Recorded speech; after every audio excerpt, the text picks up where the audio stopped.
Whoops, I am on mute. All right, let me start that over. Anyway, man, happy Wednesday, everyone. This is Kings and Dreams. I hope everyone is doing well. And we have a great conversation for you all tonight. You see the title, you see the thumbnail, high value mindset. What does high value mean?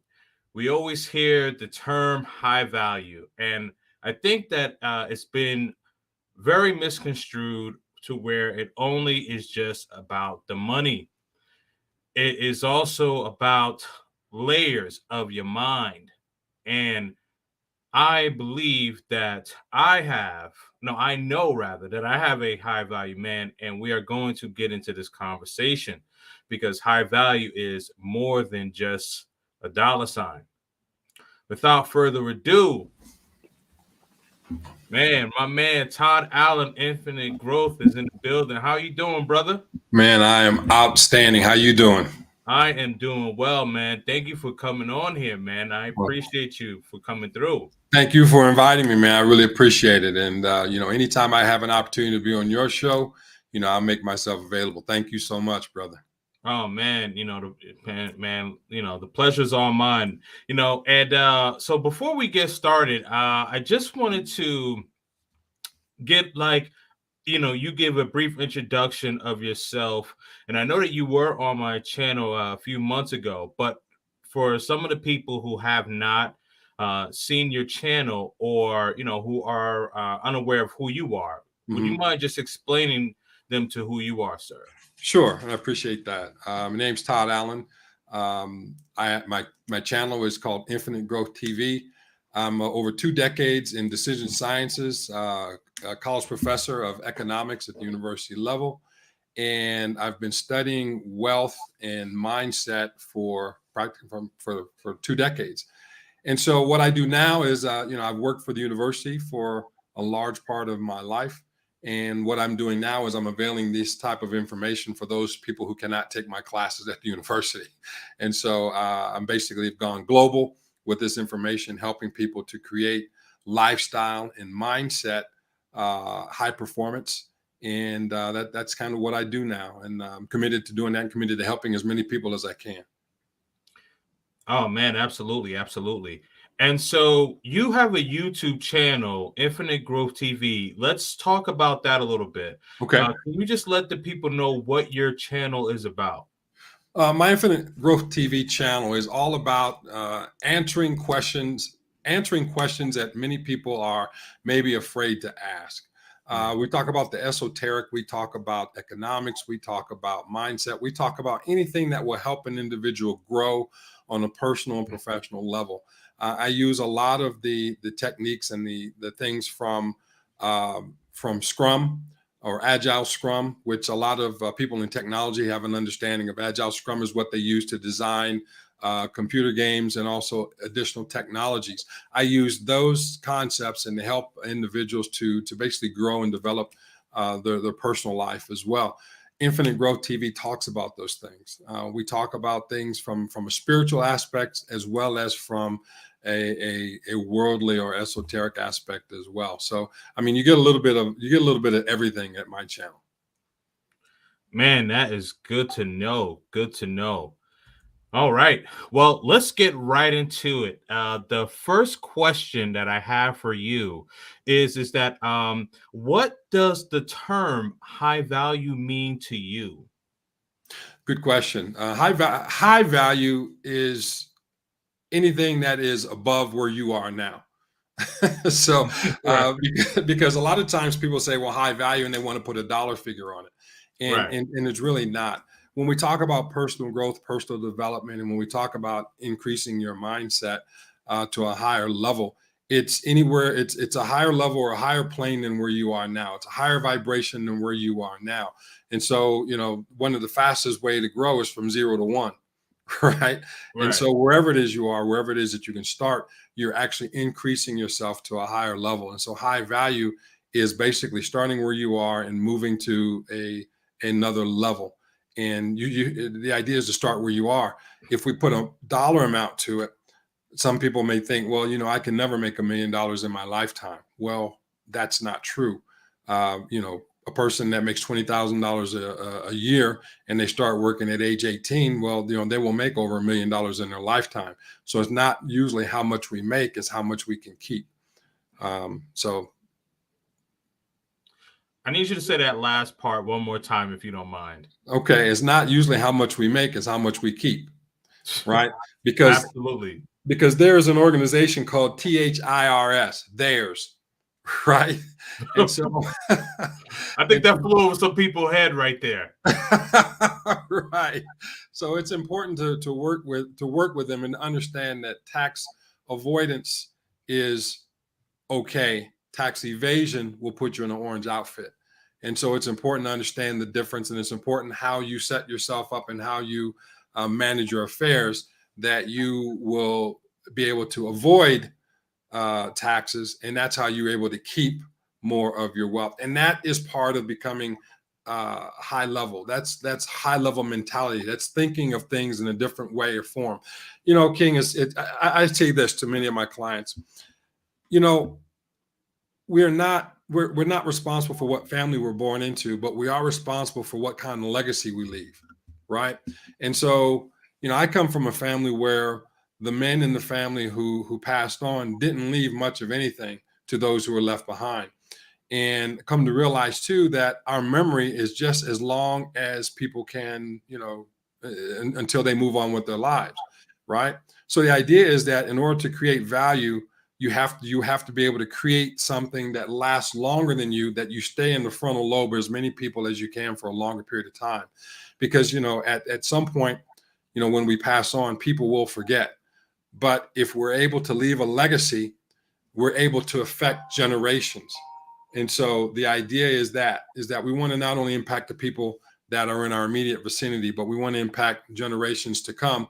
And that's how we do it, by elevating our mindset and creating intergenerational wealth and creating value for time to come. Absolutely. And then my next question is that what are like 3 steps that can get someone into a high value mindset? It's a good question. And I got my notepad because I'm writing these things down.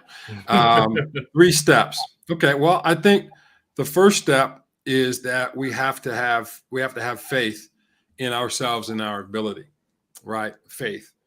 Because we know that faith without works is dead, being alone. But faith with works, helps us to be able to move on, right? So we have to have the faith and the works also.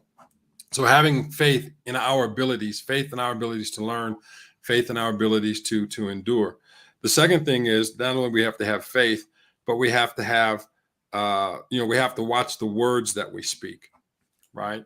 Because the words that we speak will actually bring the reality into our lives. So that if we constantly say negative things, those negative things will basically, step into our lives and take control. So we have to watch our words. So we have to believe, we have to watch our words. And the last thing is that we have to take positive action, So the faith comes from our mind, right? Faith is in our mind. We believe that we can do something. Then we have to speak those words. We have to speak those words into existence, right? That will bring forth the different actions.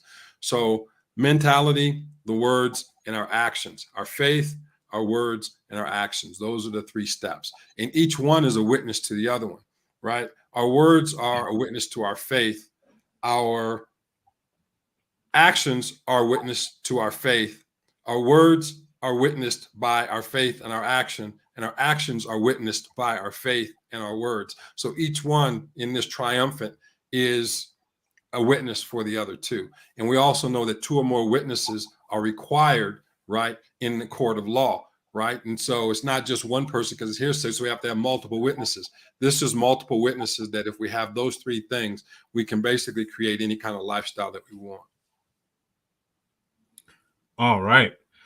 And then let's kind of go on the opposition, if you will. And what are some of the pitfalls, if you will? And if you could just name 2 more, if you like, but at least 2. Pitfalls is that, when you surround yourself with naysayers, you surround yourself with negative people. And, as I said before, we don't have control over the families that we're born into. And many times our greatest critics are our family. or our greatest critics are the people that we grew up with, because they don't have the faith in us, because they believe, hey, I grew up with you. I know what kind of person you are. And I don't think that you can do X, Y, Z. So, and then when you do it, some of the first people that want to be in your pockets are those people are family members and those people that you grew up with. So, the downfall is the people that you surround yourself with. That is one of the biggest things, the people that you surround yourself with. And the second downfall is a lack of swag. What I mean by that is a lack of confidence in your own ability. Sometimes when we have failure that shows itself, we think that that's the end. We have to develop grit and understand that our failures are a learning opportunity, that things that our failures are simply things that are outcomes that we didn't want. But by showing grit, by showing tenacity, by showing stick-to-itiveness, we can overcome that. And then we can, again, to build the lifestyle and the mindset that we want to have. So the people that are around us and the lack of swag and lack of confidence that we have in ourselves, those are the two things. Those are the two biggest downfalls that we have. Absolutely. I completely agree, because who we surround ourselves with can be either a huge plus or a huge detriment. Yeah. Absolutely. Because if you surround yourself with low-minded people, then it will tend to affect you. And so Yeah. this is why it's always important to surround yourself with people that are striving to do things, people that are with positive energy, positive mindset, positive nature. Yeah. And if you have the negative mindset, and even though you may be a positive person yourself, sometimes unwittingly it can actually seep into you. So Yeah. those are two excellent points. I completely agree with you there. Yeah, I heard a person say that one time, the people that you surround yourself with are like buttons on an elevator. They can take you to the penthouse or they can take you to the basement. And so it's important that you have, quality people around you. Because no one can go through this existence alone, right? We have to have quality people around us. We know that Christ had 12 people around him. Right. Right. And one of them was a Judas. Well, we call it, and Right. the Judases that I see, I just call them 30 pieces.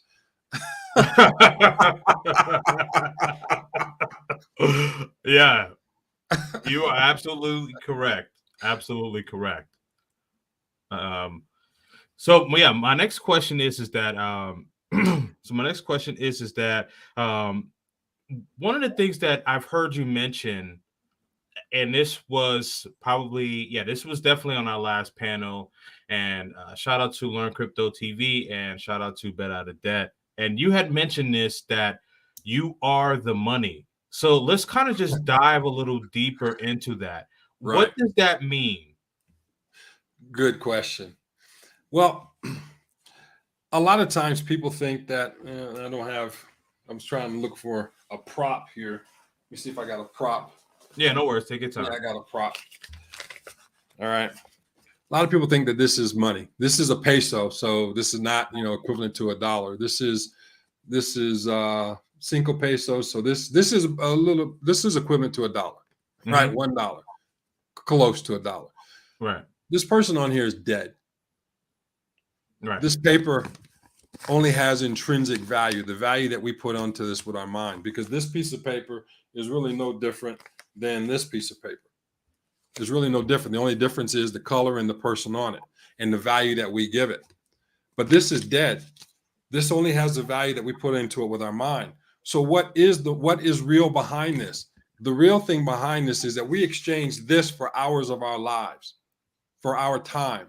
That we exchange this, we give an hour of our life that we can never receive back for a piece of paper. And so people put value, they put their lives, they say that their value of their time and their energy is equivalent to a piece of paper with a dead person on it.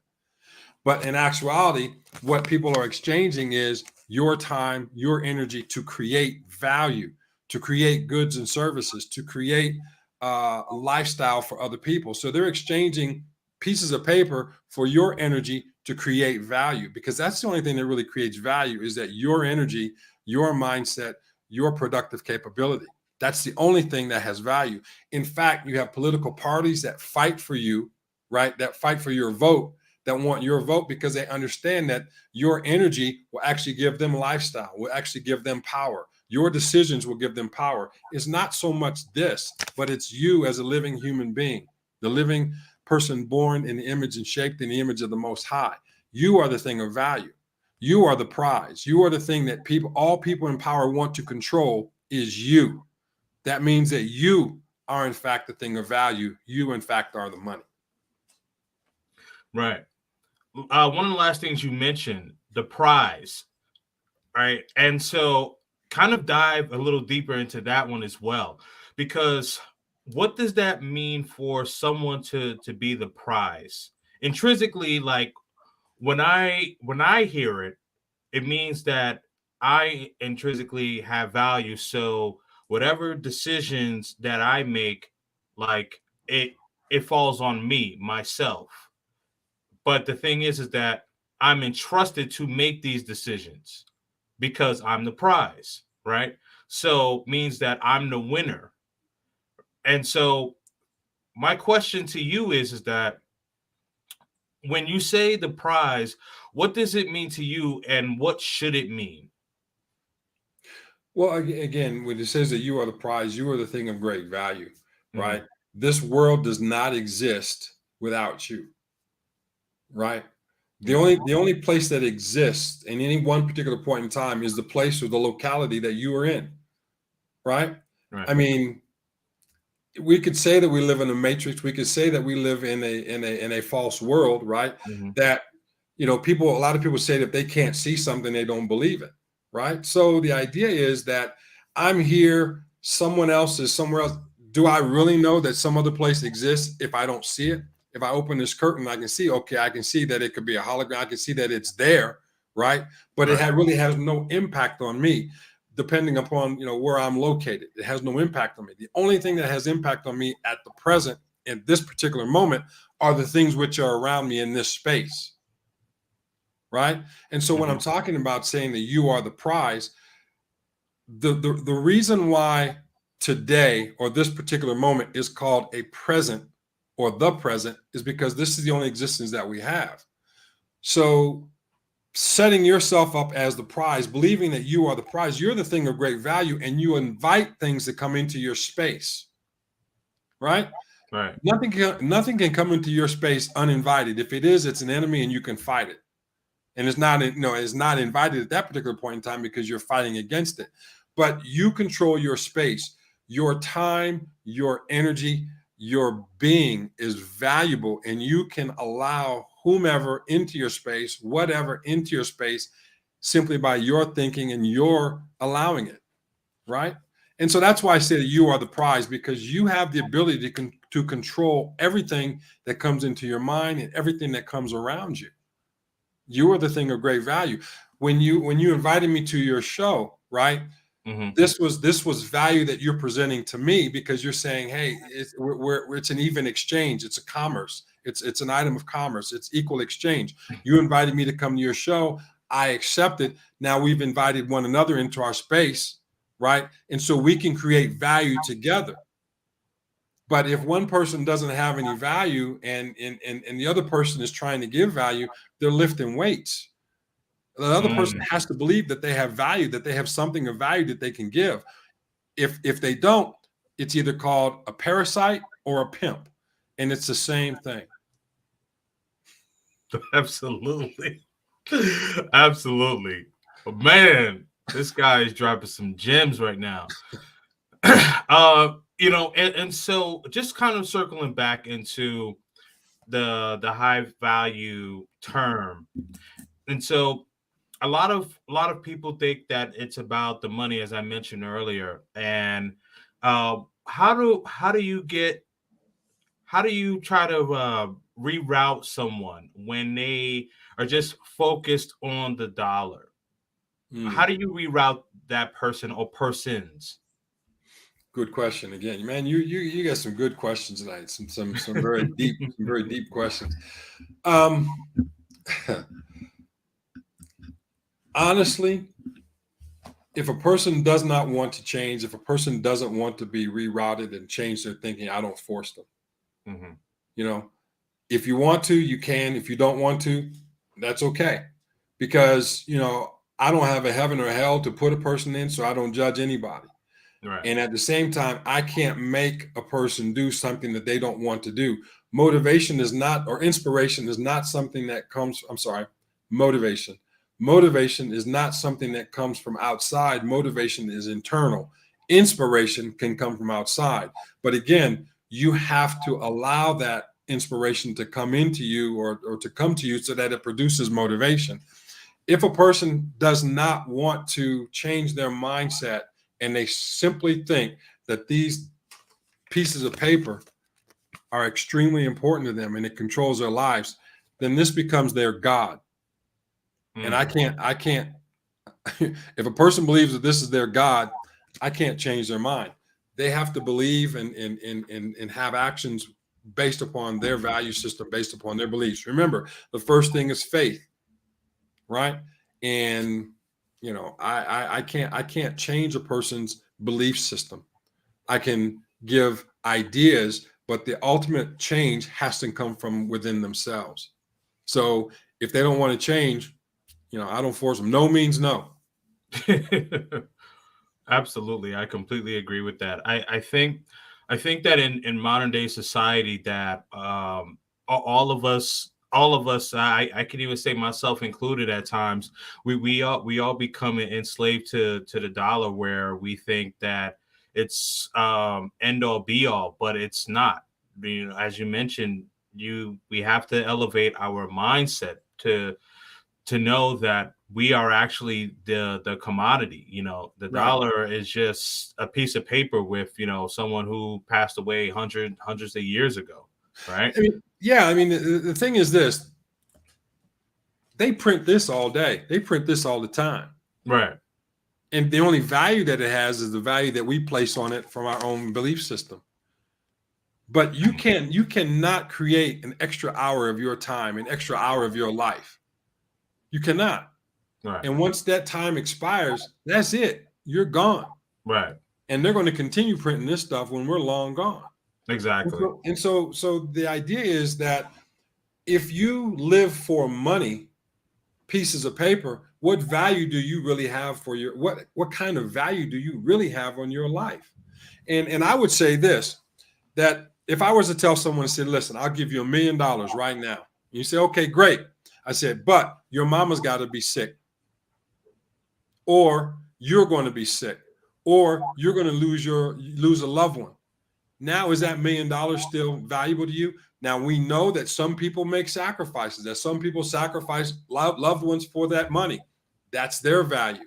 But for most people, when you say, if someone's going to offer you $1 million, and then they say, but your mom is going to be sick, or your kid's going to be sick, or this loved one's going to be sick, or you're going to be sick, or you can't walk, and all these other kinds of things, people will say that their lives are really more valuable than the money that they're going to receive. Right. Their health is more valuable than the money that they're going to receive.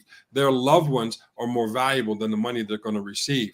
But it's just, as you said, our modern society has placed such a value on this piece of paper, from everything from our relationships with significant others to what type of lifestyle that this can purchase for you.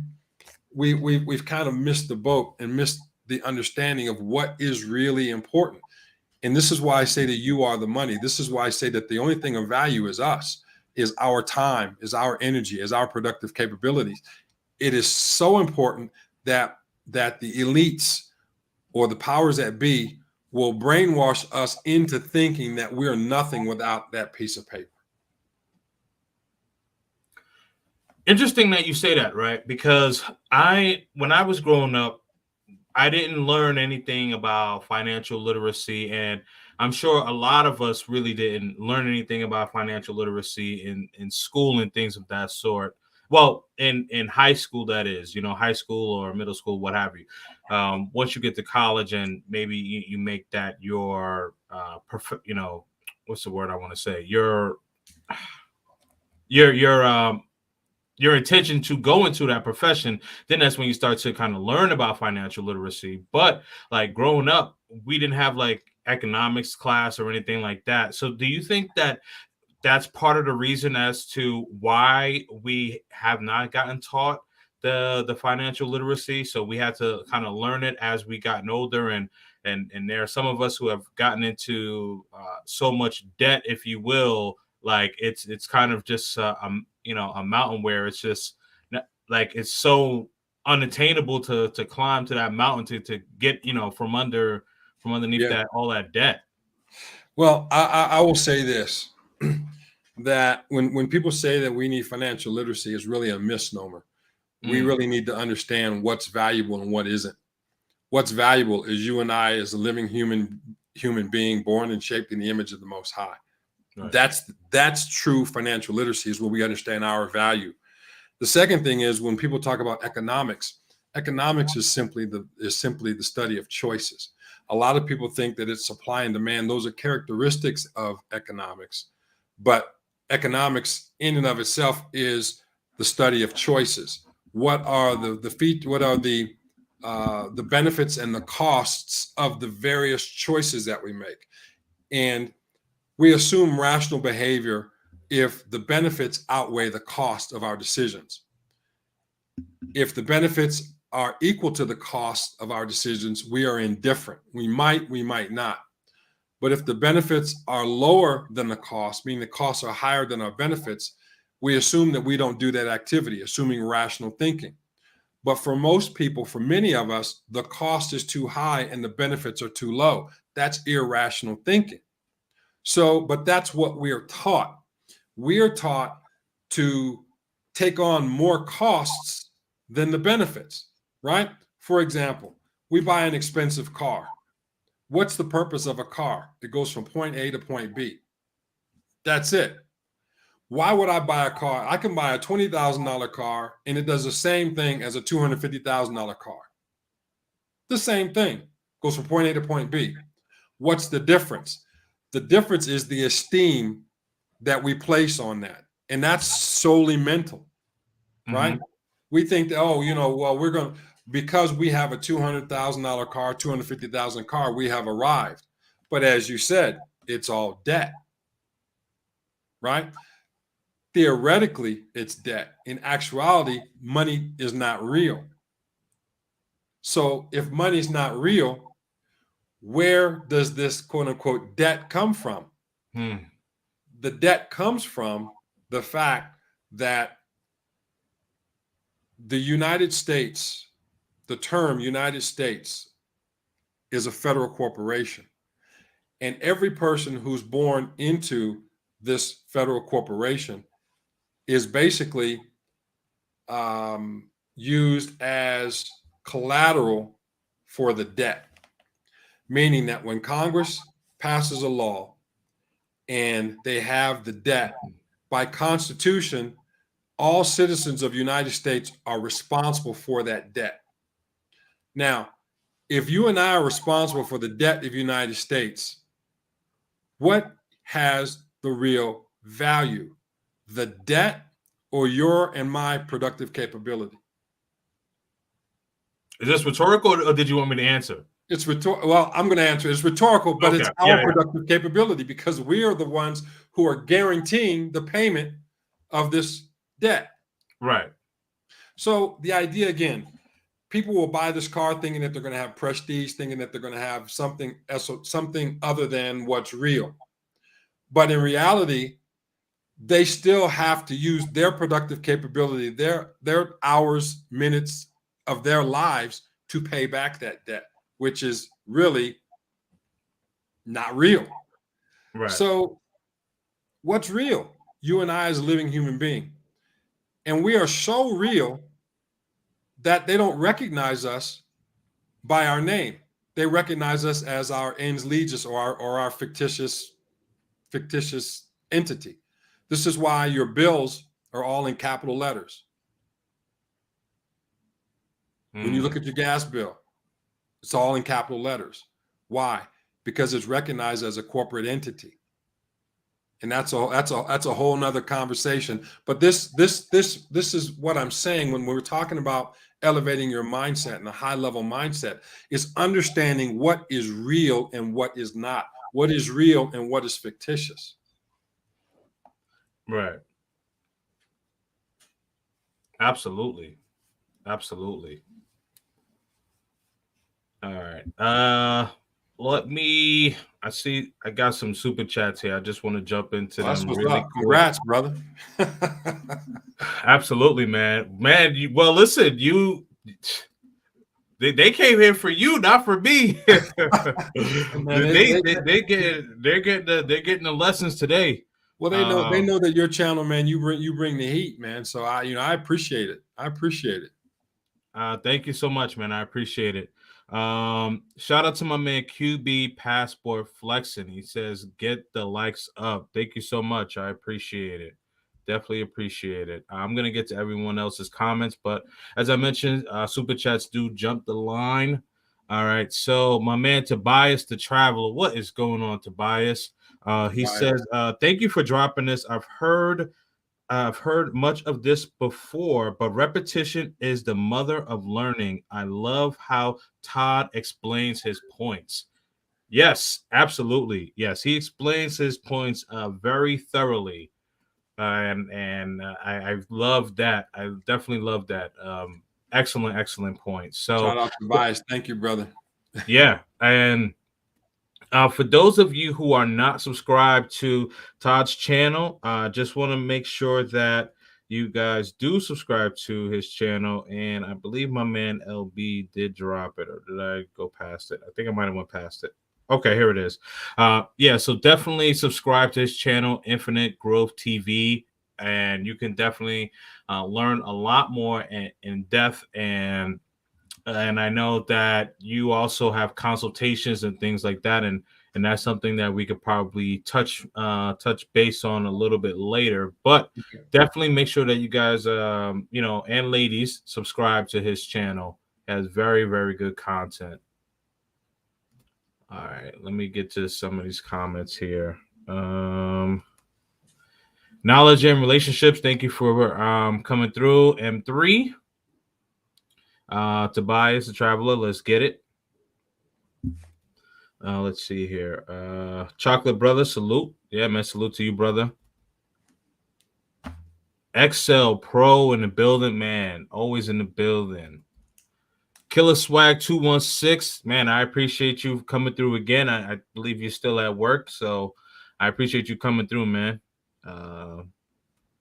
Tobias is just saying hello, hello. Another very good content creator, Tobias. Make sure that you subscribe to his channel. Absolutely. All right. Oh, good question. So he does have a question for you here, Todd. So, what do you know about Scrum?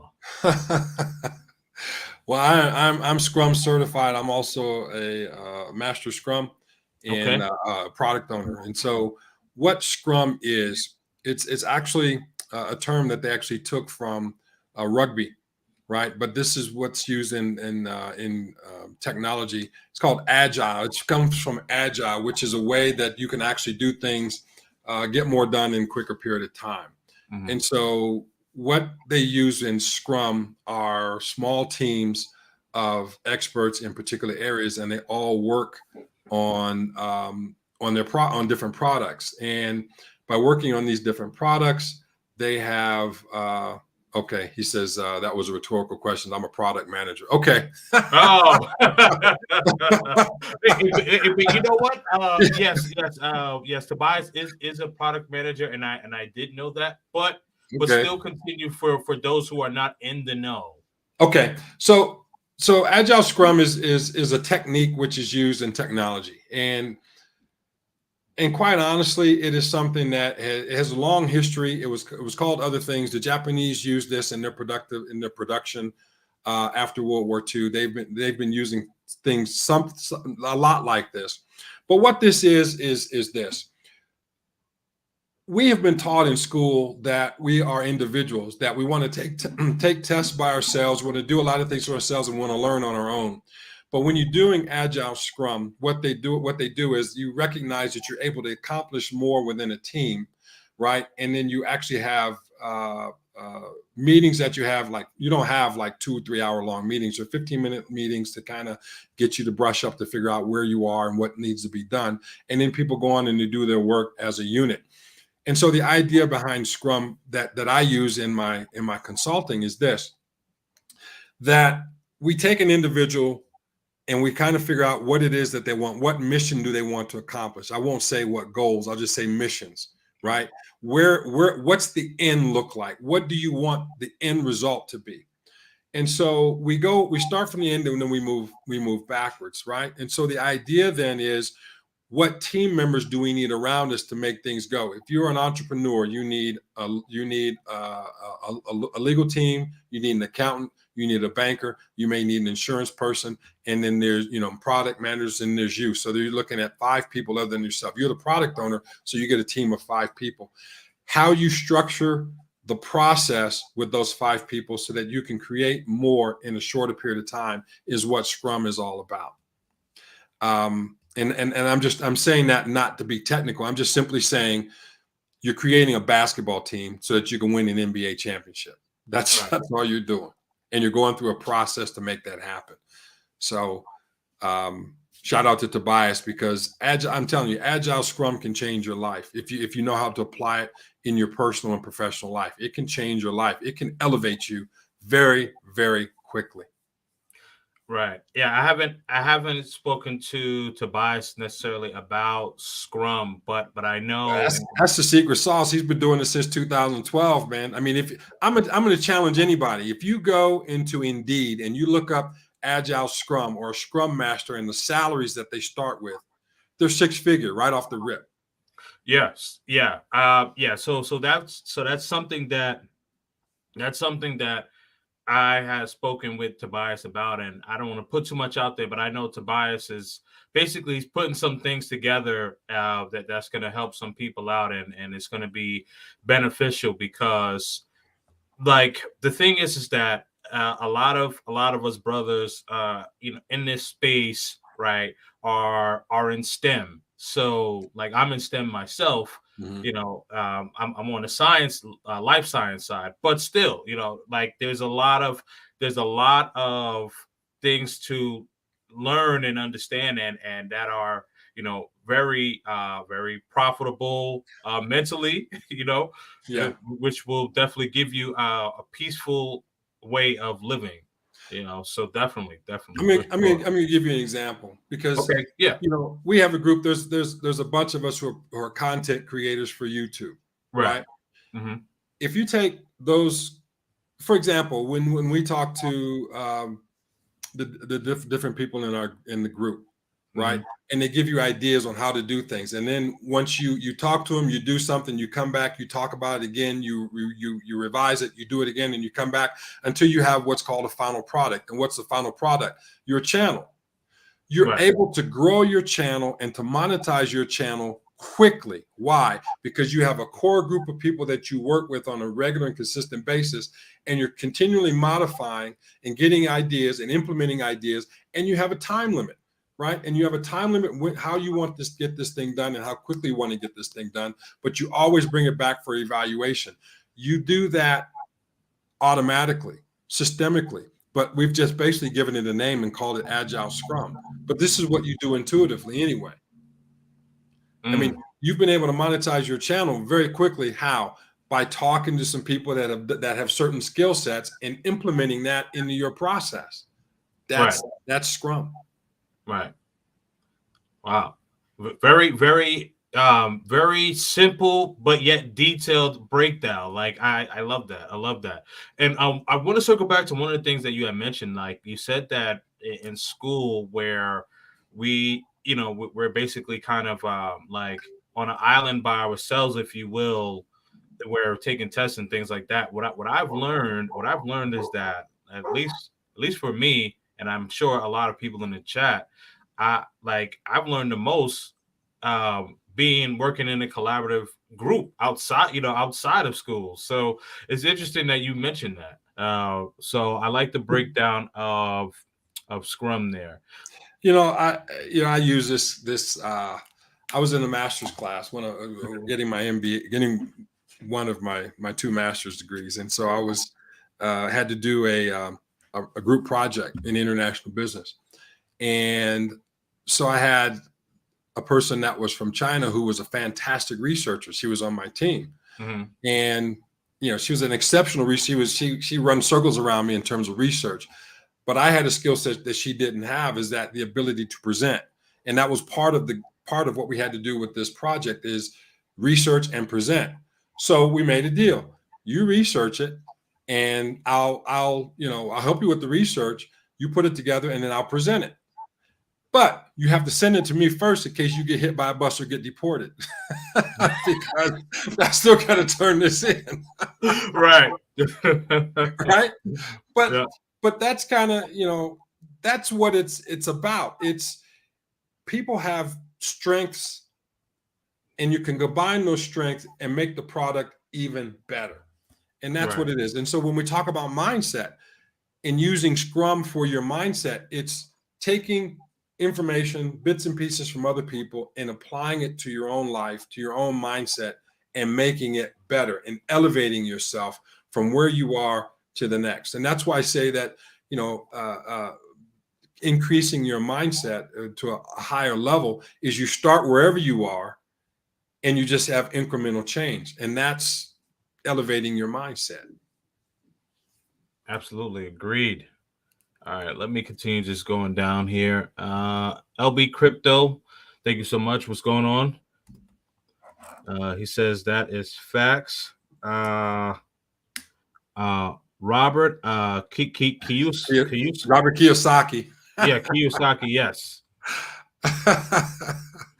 Yeah, that's cool. Robert Kiyosaki. He's a former Marine too. Yeah.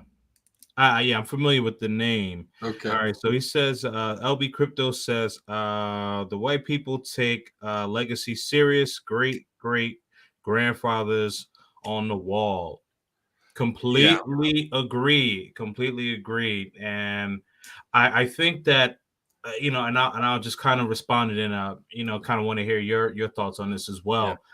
I think that that's starting to actually become more of an awareness now, because we're starting to see that as men, like, legacy is extremely important, and we don't want to just do well for ourselves or our sons and daughters, but we want our sons, daughters, to actually do well at also. And it's about having that generational wealth. And I think when people hear generational wealth, they would hear it before, but now I'm starting to see a lot of men, melanated men in particular, that are really starting to get that idea in their head, saying, okay, like, I have to make sure that my kids are good and their kids are good. Because I will say this, and there was a conversation. That you and I actually had offline, and just to paraphrase, but basically, you said something along the lines of your legacy. Your legacy is basically, how did you put this? Okay, you said that your legacy is basically how how much you leave for the people that you leave behind, basically. So it's saying that if if I were gone tomorrow and I only have something for my son, then it's just, my son will know, but his son may not know. So we want to be able to build something to where my sons know, and so on and so forth. Yeah. Scriptures tells us that a good man not only provides for his children, but his children's children. And so Right. we move on to multiple generations. We know the name Rockefeller. Well, why do we know the name Rockefeller? And we say, there's a good book. What would the Rockefellers do? The Rockefellers, the name has been around. The guy has been dead for a long time, but we still talk about him. Why? Because he's left a legacy for people, and so for his family, and they're still a wealthy family today. The idea is this, King: somebody's got to start. Somebody's got to change the the value system of our families, right? Mm-hmm. Somebody has to cut the intergenerational curses of poverty and lack. It might as well be you.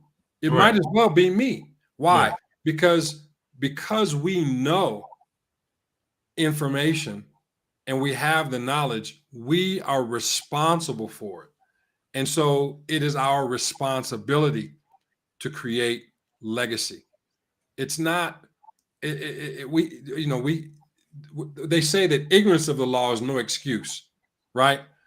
Right. We know now. We have no excuse. We know what we need to do. The challenge is that we have to figure out the time that we will do it. Because a lot of times we say, well, we get busy. No, we basically prioritize what's important to us. So we have to want to create a legacy as bad as we want to breathe. We need to create a legacy as bad as we want to live. We have to create that legacy because when we're gone, if we don't have that legacy, people are going to forget us. And the people that we leave behind will suffer. Agreed. Completely agreed. All right. Shout out to my man Eric Powell. I appreciate you for coming through, man. Legacy has always been important to Black men. It was the Black woman that turned her back on it. Uh-oh. Okay. I see where this may go. But all right. I would agree that legacy has always been important to melanated men. I think that legacy has been important to all men because when men realize that they are not immortal, right? Yeah. That is when we start to think in terms of, okay, oh man, what am I going to do? Right. Absolutely. Yeah, excellent point. Proverbs 13:22. Okay. Yeah, thank you for the super chat, Eric. I definitely appreciate you. Any questions that you all have, just make sure that you are answering. And I'm just trying to get to some more comments because I did have 2 more questions, but I want to get to some of these comments here. Oh, I got that one. Mass Appeal, thank you for showing up. Miss De Sousa, I appreciate you for showing up. Let's see. Positive energy is everything. Words, thoughts, actions, feelings. Chocolate Brown Brother, thank you so much. I appreciate you for coming through here. Stand guard at the door of your mindset. Man, another good one, Tobias. LB Crypto says, great analogy. The people can only give it value. Mm-hmm. For sure. The intellectual soapbox, I appreciate you, brother. Salute to Kings and brother Todd. Thank you so much. Yes, man. Hit that like button, subscribe to the channel, and make sure that you guys are subscribing to Infinite Growth TV as well. Let's see. Elite or Crown Corporation. Yes. I'm gonna ask LB Crypto to. I know where he's going with it, but I'm gonna ask him to kind of expound on that a little bit. All right, LB, if you're still here, just expound on that comment right there with the Elite or Crown Corporation. I'm gonna let him lead that conversation. Okay. How are there only 14, 15 people in the live? Todd is dropping gems. You want to know what's interesting? You want to know what's interesting is that, like, what I have noticed is that when it comes to certain topics, people will kind of pop in curiosity, like one at a time or what have you. But like the video will pick up steam afterwards. So that's usually what ends up happening when you're talking about like financial mindset and things like that. So it's all good. Miss Alex is in the building. Thank you so much. What's up? How are you? How are you? Yes, make sure that you subscribe to the good brother Todd.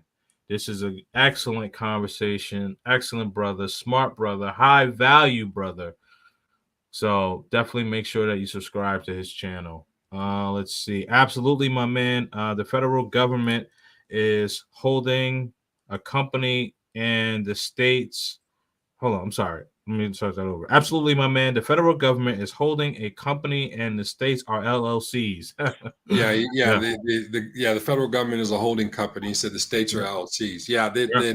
and they also have they're doing business as you're correct. Right. He's absolutely correct.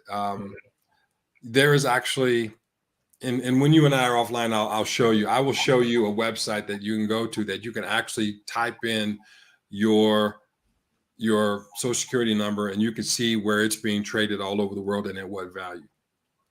Wow. Yeah, that's it's interesting to learn, but it's a little bit scary. That's a little bit scary to hear. Welcome to the Matrix. And here's the thing. Yeah. Here's the thing. We have been taught in our school system that ignorance is bliss. Right. But the people that know are the ones that take advantage of it. And I don't know how people feel about Donald Trump. It's not important how people feel about Donald Trump. But Donald Trump gave the sauce. He gave the secret sauce. He says, I know that this is unfair because I'm paraphrasing. I know it because I've done it. Right. And he talks about taxes, talks about estates, talks about all these different planning and wealth creation. He's done it. Right. And part of the reason I believe that a lot of people were one of the reasons, I mean, there was a myriad of reasons why people are upset with him and don't like him. But I think one of the reasons why is because he was spilling the tea. He was given the secret sauce. Right. And if people listened and were astute and followed and looked at things and researched what was being done and what was being said, they will come to a conclusion that, hey, this is basically the keys to the system. The Federal Reserve is not a federal agency. It's a private bank. And it's a private bank that lends money to the United States government. And so the interest payments that are owed to this private bank. But no one knows who the owners of this private bank are because they don't have to disclose who they are. They don't have to disclose their finances. Wow. And if you look and if you look on a US dollar bill, it says, in God we trust. In what God do they trust? Man. This brother is talking. I think that a lot of people, like, you may need to rewatch this 2 or 3 times to fully understand. Some people may miss this and think like they may think like it's just like just some quotes, but he's really dropping some gems right now. Really dropping some gems. Let's see here. LB Crypto says, Todd, you are dropping facts. The U.S. defaulted on the loan back in the 70s. Your social security number is a chattel number. I think that kind of goes back into what you were telling me, like the website that we would talk about offline. Is that what LB Crypto's alluding to, or is it something? No. He's talking about the United States. The United States actually went bankrupt in 1933. No, wow. And the United States has been operating in bankruptcy since then. And so what he's saying is that they defaulted on a loan back in the 70s. Your social security number is a chattel number. If you look at your birth certificate, you will see 2 numbers. You will see the date of your birth and a registration. You will see 2 dates: the date of your birth and the date of your registration. Right. Wow. And what is the registration number? Well, there's a reason why you have a birth certificate and you have a death certificate. Why? Because what will happen is that if you have debts, then your estate will actually have to pay back the debts, not your loved ones, but your estate. And so this is a way that the federal government, or I should say the government agencies, can take up to 55% of your estate once you're dead. And this is why when we talk about building a legacy and building wealth and generational wealth, you have to take into account how you manage theirs, the IRS. Yes, absolutely.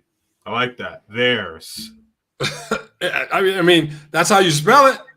Oh yeah, no, I know. Right. I mean, well, it's so funny because when we had the panel, a few months back, you had said that, and conversations where like you and I, where we're talking about financials and things like that, like this is something that he says like a lot, and it's but it's so true. It's so true.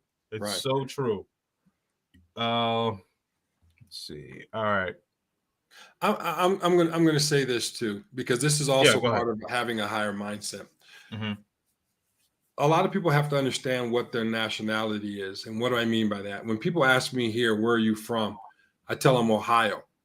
And they don't understand. They says Ohio is the United States. I said, well, Ohio is part of the United States, but Ohio is its own nationality. Ohio has its own constitution. Let me see. I got it here somewhere. I can't put my finger on it right away. But Ohio. No worries. If you while you're looking for it. Oh, you did find it? No, that ain't it. Oh, okay. All right. Well, let me just read this comment. Chocolate Brown Brother says, a lot of these expensive cars, jewelry, houses, etc., are only symbols of influence. Oh, that was that it? Yeah, this is it. Well, he's correct. It's a symbol of influence. Here it is. The Constitution of Ohio State, 1851. Hold on. Wait, show it again. Hold on. All right. So each state of the Union has its own constitution. Why? Because each state was its own nation, right? And so when you had the Articles of Confederation, and which later came into the Constitution, they had to ratify it. Each state had to ratify it. Each state has its own constitution. And so when you have the Supreme Court of your own state, they actually do an oath to the Constitution, but they also have to follow the Ohio Constitution, right? And so the governor of each state is like a president. And so whatever state you were born in, that is your true nationality. So I'm an Ohioan. And if you were born in Massachusetts, you're a Massachusettsian, or I don't know how to pronounce it, or an Alabamian, or a Georgian, or Californian. That's your nationality. But what you have to do is you have to organize your affairs in such a way that you are not considered a U.S. citizen by the 13th Amendment, basically. And so how do you do that? They have legal ways that you do that. And it's a matter of paperwork. There's a lot of information out there, but I think that the best information to use is what the government provides you in their documents and also in the IRS manual. They tell you how to go about doing these things. Absolutely. And that, again, we're talking about elevating your mindset to really understand how valuable you really truly are. Right. And again, I'm going to show you in our private consultation that the United States government actually has a loan out with you being the guarantor of it for each person. And it says in the document that each living man with arms and legs is the collateral for the loan. There's a document that says that, and it's filed within the United States. It's filed in the within the Secretary of State, and I will show you that document. Wow. Each person for $14 trillion. Wow. Alex says, so it's cheeky.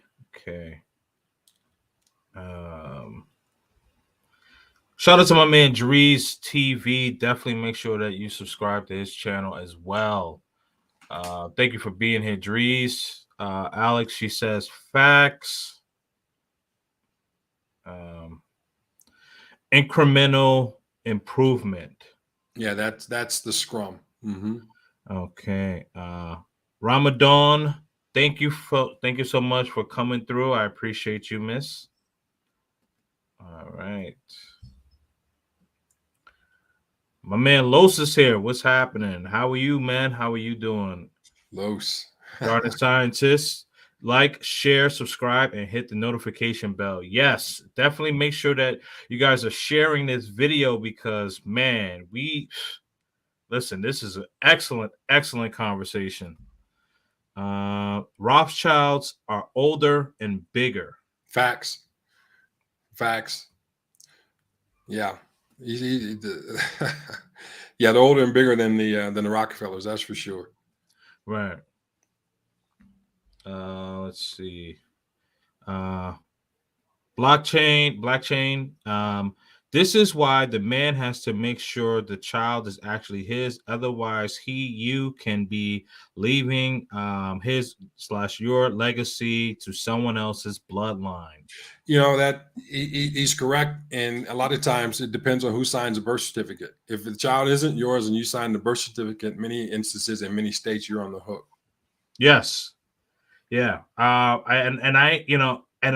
can't wait until like they like create a law that debunks that because it just doesn't make any sense to why you would be on the hook for that. Well, they were actually going in to try to make a law that says that once the woman is pregnant, right, Mhm. you have to go and you have to start paying the child support even at that particular moment. So Right. you don't have to wait till the child is born. You want the moment of inception. Um, Yeah. Absolutely. Oh man, shout out to my man. Shout out to my man Choops. He says, keep up the good work, bro. Definitely, I appreciate you from Facebook. Um, DMB, bro Kings, thank you so much. Eric Powell, legacy is important because a man will eventually ask himself, why am I working so hard? that is a great point, Eric Powell. That's a great point. And here's a question that I want to ask people that talk about working hard. How do you define working hard? Because a lot of times being busy doesn't mean being productive, right? Right. And so I think there has to be a distinction between being busy and being productive. There's a great book that I really enjoy. I've read several times by an author named Tim Ferriss called The 4 Hour Work Week. Exceptional book. I would recommend that for anyone. And it talks to this topic of working hard. It talks about that. And this is something that when you learn Scrum as well, you learn, talking about productivity versus activity as well. The idea of working hard is really subjective, right? Right. How do you objectify working hard? So it becomes very subjective, and it's something that we really have to define. But Eric Powell makes a great point. Thank you for that. Oh yeah, Eric, man, Eric always has great comments. Oh, shout out to Executive Health, man. What's going on, Yes, sir. Julian? What's What's going going on, on? Julian? Yeah, man, yeah. This is another brother. He has great great content. Just started his YouTube channel, but he's very instrumental when he talks about the knowledge of health and how he breaks it down, at an extremely high and methodical level. So definitely make sure that you check out his channel. Great discussion. More of these constructive conversations. Absolutely. One of the most important books that every intelligent brother should read is Dr. Amos and Wilson, Blueprint for Black Power. I'm writing that down. Yeah, I'm gonna take note of that as well. I definitely want to read that book. Here's something that I want to kind of piggyback on this concept of Yeah. of Black Power. Mhm. Did did you know that the Moors, who look like you and I, Mhm. actually controlled Europe for over 1,000 years? I did not know that, but so I'm gonna cheat a little bit, guys. Todd and I actually had to. He told me this offline, so I don't want to say yeah I knew that. Yeah, right. But yeah, no, I was unaware until you told me. Yeah. But yeah, no, I continue mean, going, brother. yeah, because I mean, we really have to ask ourselves why does a lot of history start in the Middle Ages, called the Dark Ages? Why does a lot of history start there?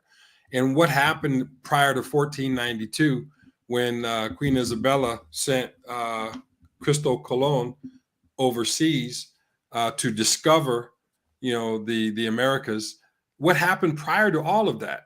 Well, what happened prior to all of that is that a lot of people that look like you and I controlled Europe for 1,000 years. And it wasn't until 1491, 92 that they gave control back over to the Spanish in Spain. And so a lot of the history, the history about you and I, or people that look like you and I, have been obscured.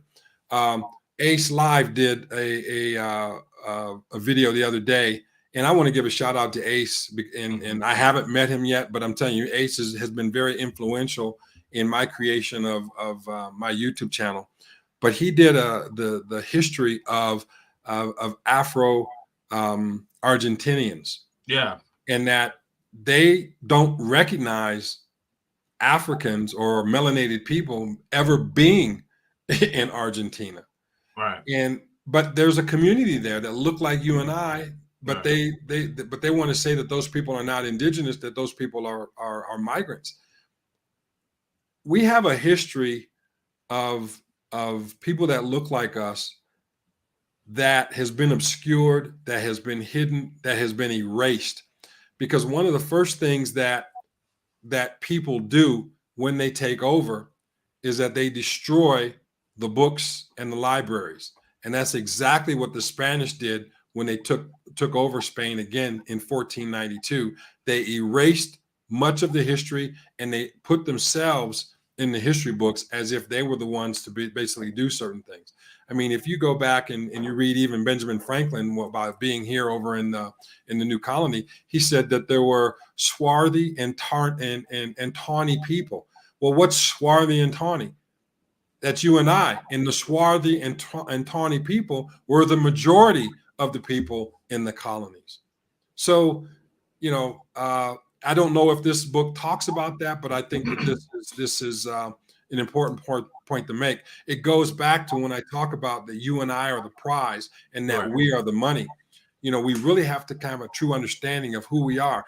We all are not from kings and queens. Okay. We're Right. not all from kings and queens, but we are all from a group of people that have survived, that we've survived their bloodline. And so we have to give honor to those that came before us. And it behooves us to live our lives in such a way that we can give honor to our ancestors and for the sacrifices and for the very lives that they had. Completely agree. And I want to piggyback off of you. Like you gave a shout out to Ace Live in reference to the Afro community in Argentina, and another content creator, a good brother, Philly Dom.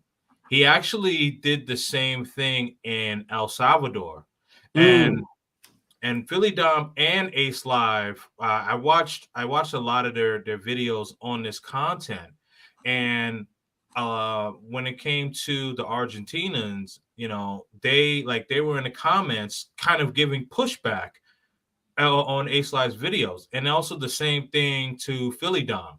And it's just very interesting because like they were interviewing people that, as you mentioned, look like you and I.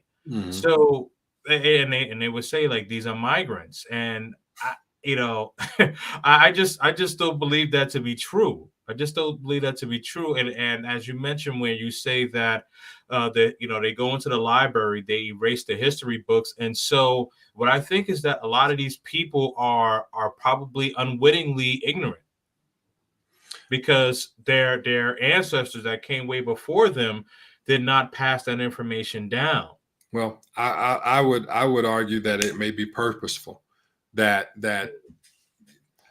here's the thing. A lot of people want to say that that the majority of slaves around the world are melanated people, but that's not true.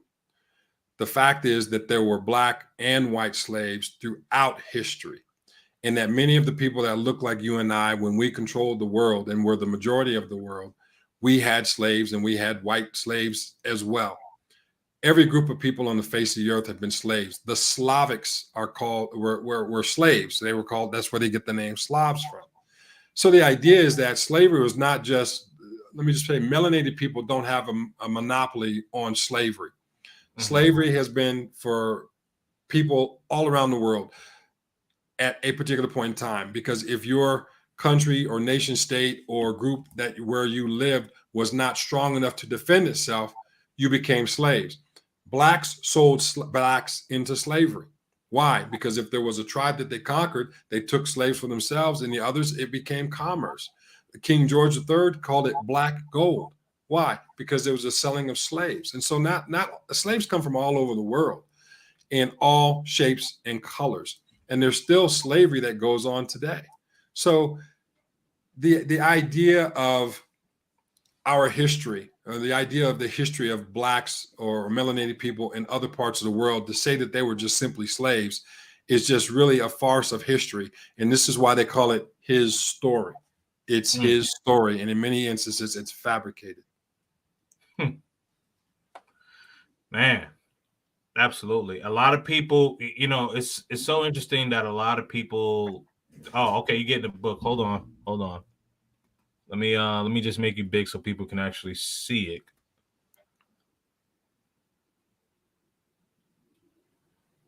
The Irish slaves. Okay. Okay. Yep. So again, this is, they said a lot of times if you want to hide information, you hide it in a book. Yes, that's true. That's true. It's very true. Very, very true. Very, very true. All right. So LB Crypto, I think this was in response to your question to him to kind of expound on what he was talking about earlier. So he says, I had to pull over, LOL, Crown Corporation, the Vatican, London, and DC. Look at the DC flag. Yeah, he's man, LB, we got to talk, bro, because he's spitting knowledge. If you look at the Pope, and the Pope has a symbol, and one of the symbols on the coat of arms is a Moor, a person of color. It also has a shell. If you look at the symbol for the Shell Corporation has in the past was the Dutch East Indies Company. And so the Dutch East Indies Company was very instrumental in commerce all over the world. And so this just goes back to what he was saying in terms of the Crown Corporation, the Vatican, London, DC, and what they look like. We live in a world of commerce. Everything we do is based on commerce. And so when we talk about you and I as a living human being, that we are the collateral for a lot of the debt, it's operating in commerce. And that's what it's all about. It's the operation of commerce, and this is part of it. Gotcha. All right. So this is going back into I think a lot of brothers have whatever side that they were on, I think it's going to be overwhelmingly unanimous on what's about to happen for 2024. Yeah, it's going to be interesting. I actually did a video. I think that that particular person running will destroy that particular party. And I gave an insight as to why. I'm not anti anyone or anything. I'm just simply giving my viewpoint as a third party, as an outside looking in. Yeah, I mean, well, the thing is that I don't align with any particular party, but I will say I have conservative views, and I just and I will just say that I think that things that have been going on in the United States have been way too liberal. It's time to tighten things up. So here's what I tell people.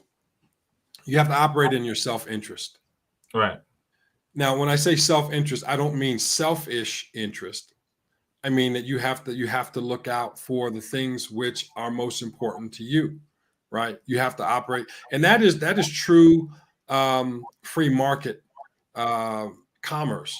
I don't use Mhm. the word I don't use the word capitalism, because capitalism simply means change. And Adam Smith, who's the father of macroeconomics and the father of the free market system, he never used the term capitalism. Capitalism was a term that was coined by Karl Marx, who was a Marxist, who Right. was the father of Marxism and socialism. He used the word capitalism. And so people say, well, we live in a capitalistic society, so it's all about the money. No, capitalism simply means change. I have this, I'm working on a desk. Where did the desk come from? The desk came from the tree. So they use capital, right, to change the form of that tree to create this desk for my use. And I can now use this desk to increase my commerce. That's what capitalism is. It simply means change. And Right.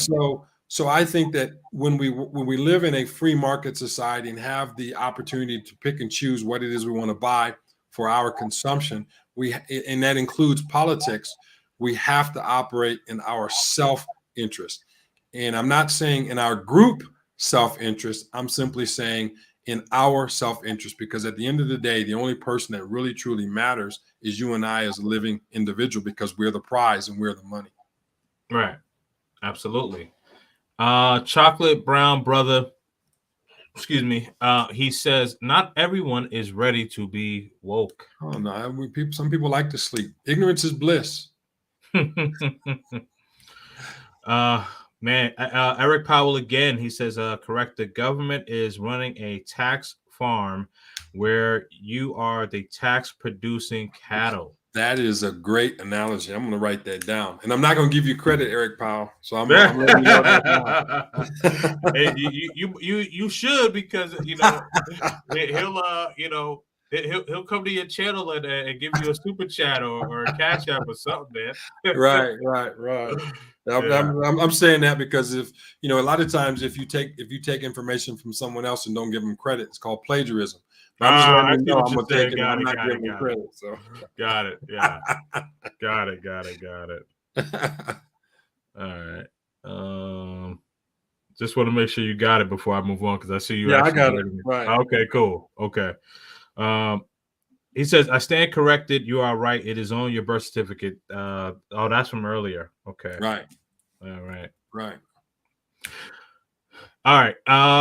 So get the likes up, share this video. I mean, we are going, we having we talking tonight. This is grown folk talk tonight. Get the likes up, You got the share the music on in video. the background too? I'm sorry? You got the music on in the background? I did, man, this was so good. I forgot to turn the music All on, right, well, man. turn it on, man. Turn it on. Yeah. Yeah, let's vibe out. Okay, Yeah. cool. Let's vibe out, man. What I found on my channel is by using the music, it relaxes the conversation. I mean, it goes deep. That's pretty. Yeah, I like that. Yep. Let's see. Okay. All right. Shout out to you, Pathfinder, for pulling up here. I did some research on what makes a high value man. It's not really anything new. There are many out there. They just haven't been aired on social media. Many don't care to. Yeah, here's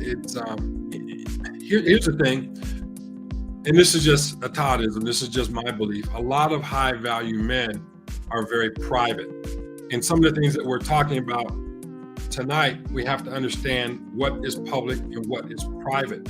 When we're talking about increasing our mindset, increasing our value, creating a lifestyle, and creating a legacy, a lot of that is done in the private. And so because it's private, a lot of people don't see it, right? You have to ask yourself, if it's in the public, who owns it. We see that many artists have working with a record label, and they have all this money to make an album. And because you're in the hip hop and you're in that space, Right. who writes the contract, and is that money free or does it have to be paid back? So in essence, who's running the show? That's in the public, right? Right. But those people that are operating, that are writing those contracts, they're operating in the public, because many times they're operating from a LLC, they're operating from a business, they may even be operating from a trust. Right. And so when those people have to go to court, businesses don't go to jail. Right. Oh, absolutely. No, you know what? That's facts. And the thing is that shout out to you, Pathfinder. I mean, you're right. Most high value men are in the shadows, kind of just alluding to what Todd had mentioned, right? Because like you'll see like and this is before the billionaire Jay-Z, but you'll see you'll see the like the Jay-Z, when he had his first album or things like that, like he had to pay that money back, or any rapper, right? And like you've heard rappers where they get into disagreements with their record label, and you see like that. You see the artists, they have all the jewels, they have the bling and all these things, but the thing is that like it's really the people that are sitting in the shadows that's really collecting the money, and those are the high value men. Absolutely. So I agree with that. Brian Allyn is? Yes. A lot of people don't know who he is. Right.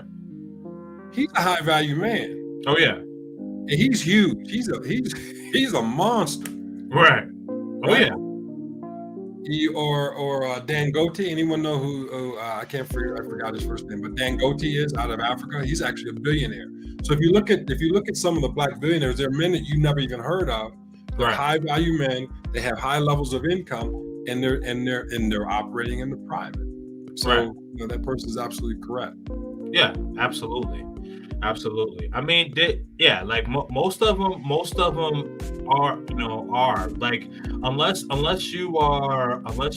you're like in the entertainment realm, you're not really going to know who these men are.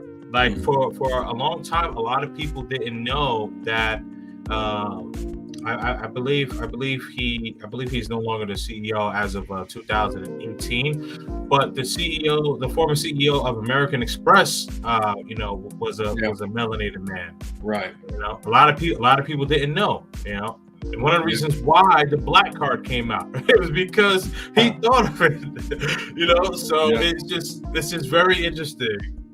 I think I said Brian Allyn. It's Byron Allyn. Byron, yeah. Byron Allyn. Mm-hmm. Okay. Masculinity, leadership, charm, and sophistication. He is a man of means and influence. Affluence or influence? No, I think he meant influence. Isn't that how Wesley Snipes got into hot water? Oh yeah. Oh man. Wesley Snipes got into hot water. I definitely would love to hear your feedback about this one. Yeah, my understanding is he didn't pay taxes or refused to pay taxes, and so yes, tax evasion, tax avoidance is legal. Avoidance. There you go. There we go. tax evasion is not. And right. So avoidance. I think he just got some bad advice. People will say that there's nothing in the tax code. Income tax is voluntary. Yes, that's the truth. However, there's precedents. There's precedents that taxes have been paid or taxes have been levied, and people agree to it and they pay it.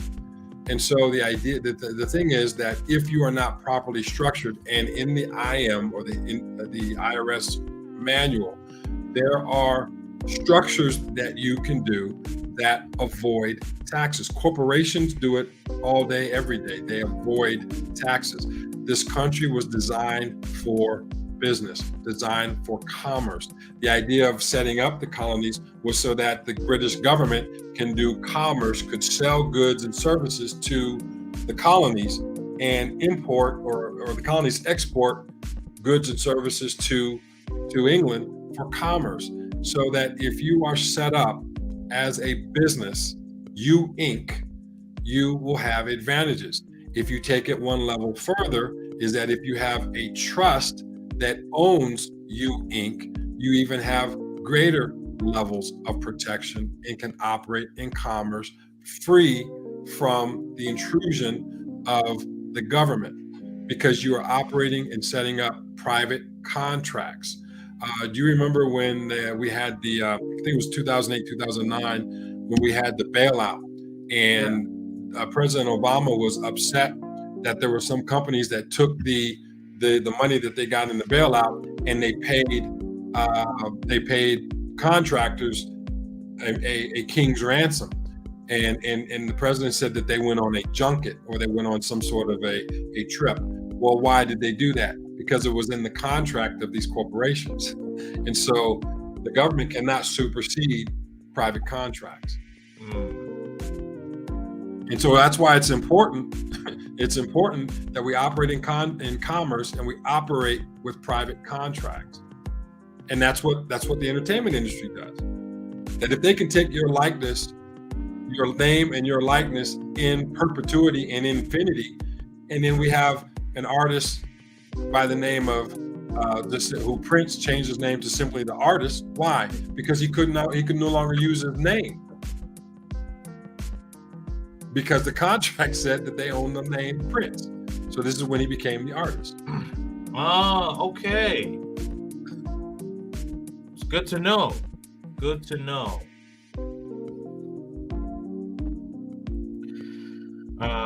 That's what that's what means they defaulted on the loan. Each citizen is worth about $7 million. Wow.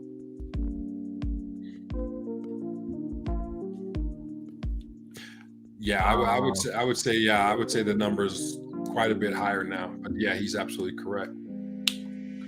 All right. Trader Reg. I think this may be one of your people, because I remember seeing him on your channel. But Trader Reg, hopefully you subscribe to my channel. Don't just show up and be a guest, man. Wipe your feet at the door, subscribe to the channel, hit the like button, show some love, Trader Reg. All right. So he says, what is a trust and what type should we be setting? Is this something you can help with? Thank you, Trader Reg. That's a good softball. I appreciate that, brother. Oh, okay. He's just warming you up. Okay. He's just warming me up. Yeah, that's a softball. So a trust is a private agreement, and there are different types of trusts. There are statutory trusts and non-statutory trusts. The type of trust that I have and that many of my colleagues have is called an express trust. An express trust is a written contract, and we use a foreign trustee. When we say foreign trustee, we're talking about someone who has no desire to become a U.S. citizen, or to get a U.S. passport, or to get a U.S. Social Security number. They actually are the trustee, or the sole trustee of our trust, and we actually have a contract with them on how they will manage the resources of the trust. And is this something that I can help people with? Absolutely. This is something that I can help people with. This is something that my colleagues can help someone with. This is something that even Trader Reg can help with, because this is kind of what we do. We have individual trusts, we have business trusts, and we do everything we can to operate commerce in the private. But this is something that everyone anyone that's watching this video, this is something that they should look into. And look into a non-statutory trust. We're talking about an express trust.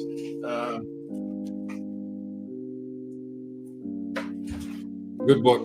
Hold on.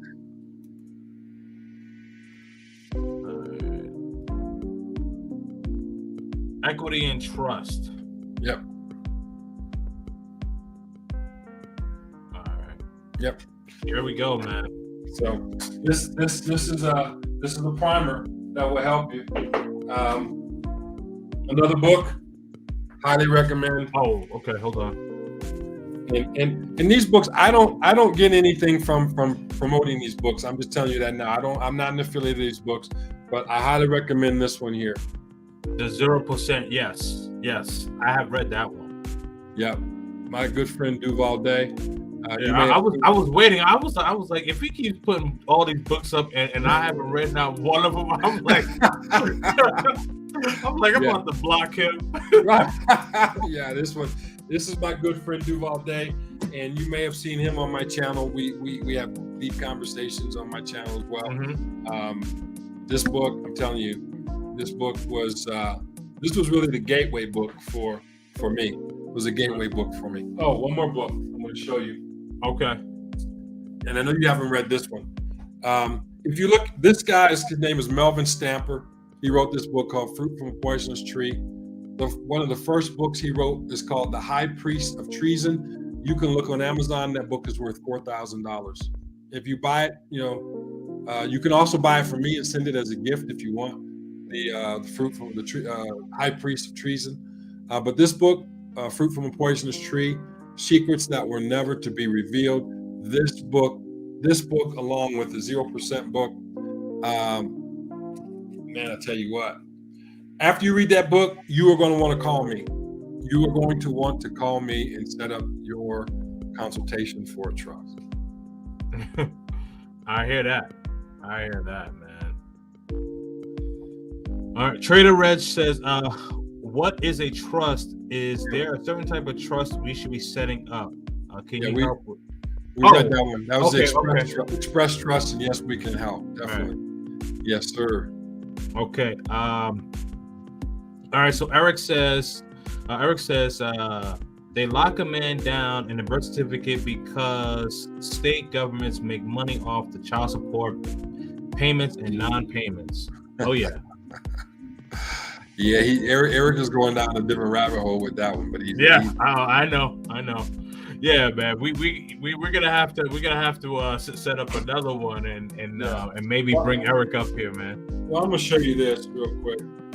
That this process that you authenticate your birth certificate, and this is, United States of America Department of State.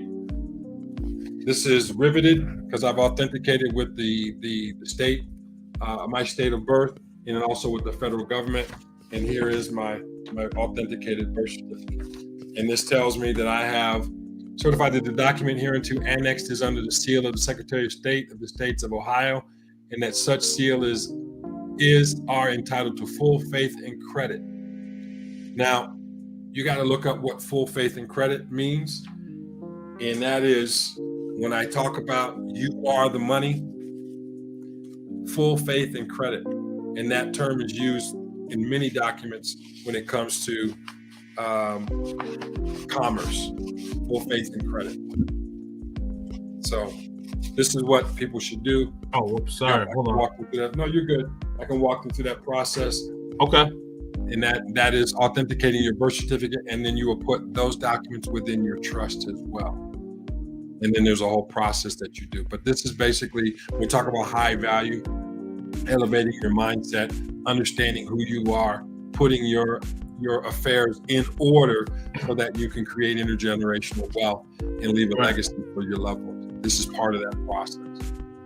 Absolutely. Let me just say this. Subscribe to this brother's channel now. Do it now. Don't wait for after the stream. Do it right now. Do it right now. If you're driving, pull over.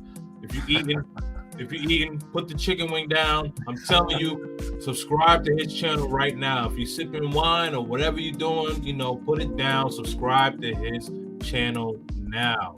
Thank you. And also get a consultation. All right. Eric is back. Oh, no, sorry. I read that one. All right, time to retire. What's going on, brother? This is another good brother. Subscribe to his channel. Anyone is time retiring in Thailand? Yes, Thailand. Yeah. So I gotta get there, man. These brothers, man. Yeah, I saw him. Sorry, go ahead. On the golf course. I saw him on the golf course, and I saw the cow. I'm like, man, that's yeah. Oh yeah, man. He's living. He's living, man. Yeah. So if anyone's interested in purchasing property in Thailand, renting property, vacationing in Thailand, you need a hotel, Airbnb, whatever it is. Time to Retire is the guy to go to. Definitely check that brother out, man. Check him out, man. Let's see. I'm going to check out what the exchange rate is there. Okay. And then LB Crypto, okay. Put subscribe to your channel. Absolutely. Hold on. Okay, I got another super chat. Oh, it is from LB Crypto. That's what's up. All right. Any, ladies, guys, any questions? Make sure that you guys are putting it in the chat and share the love. Don't hesitate to super chat. All right, let's see. Good stuff, Todd. We got to chop it up. Got to get all those books. Salute to Kings. Yeah, man. I will give you a way to contact Todd, LB Crypto, so you guys can chop it up. For sure. Good stuff. Eric says working hard as in sacrifice, planning, plus delayed gratification. Okay. That's a good definition. I'll accept that. Yes, sir. Right. Yes, sir. Okay. Hold on.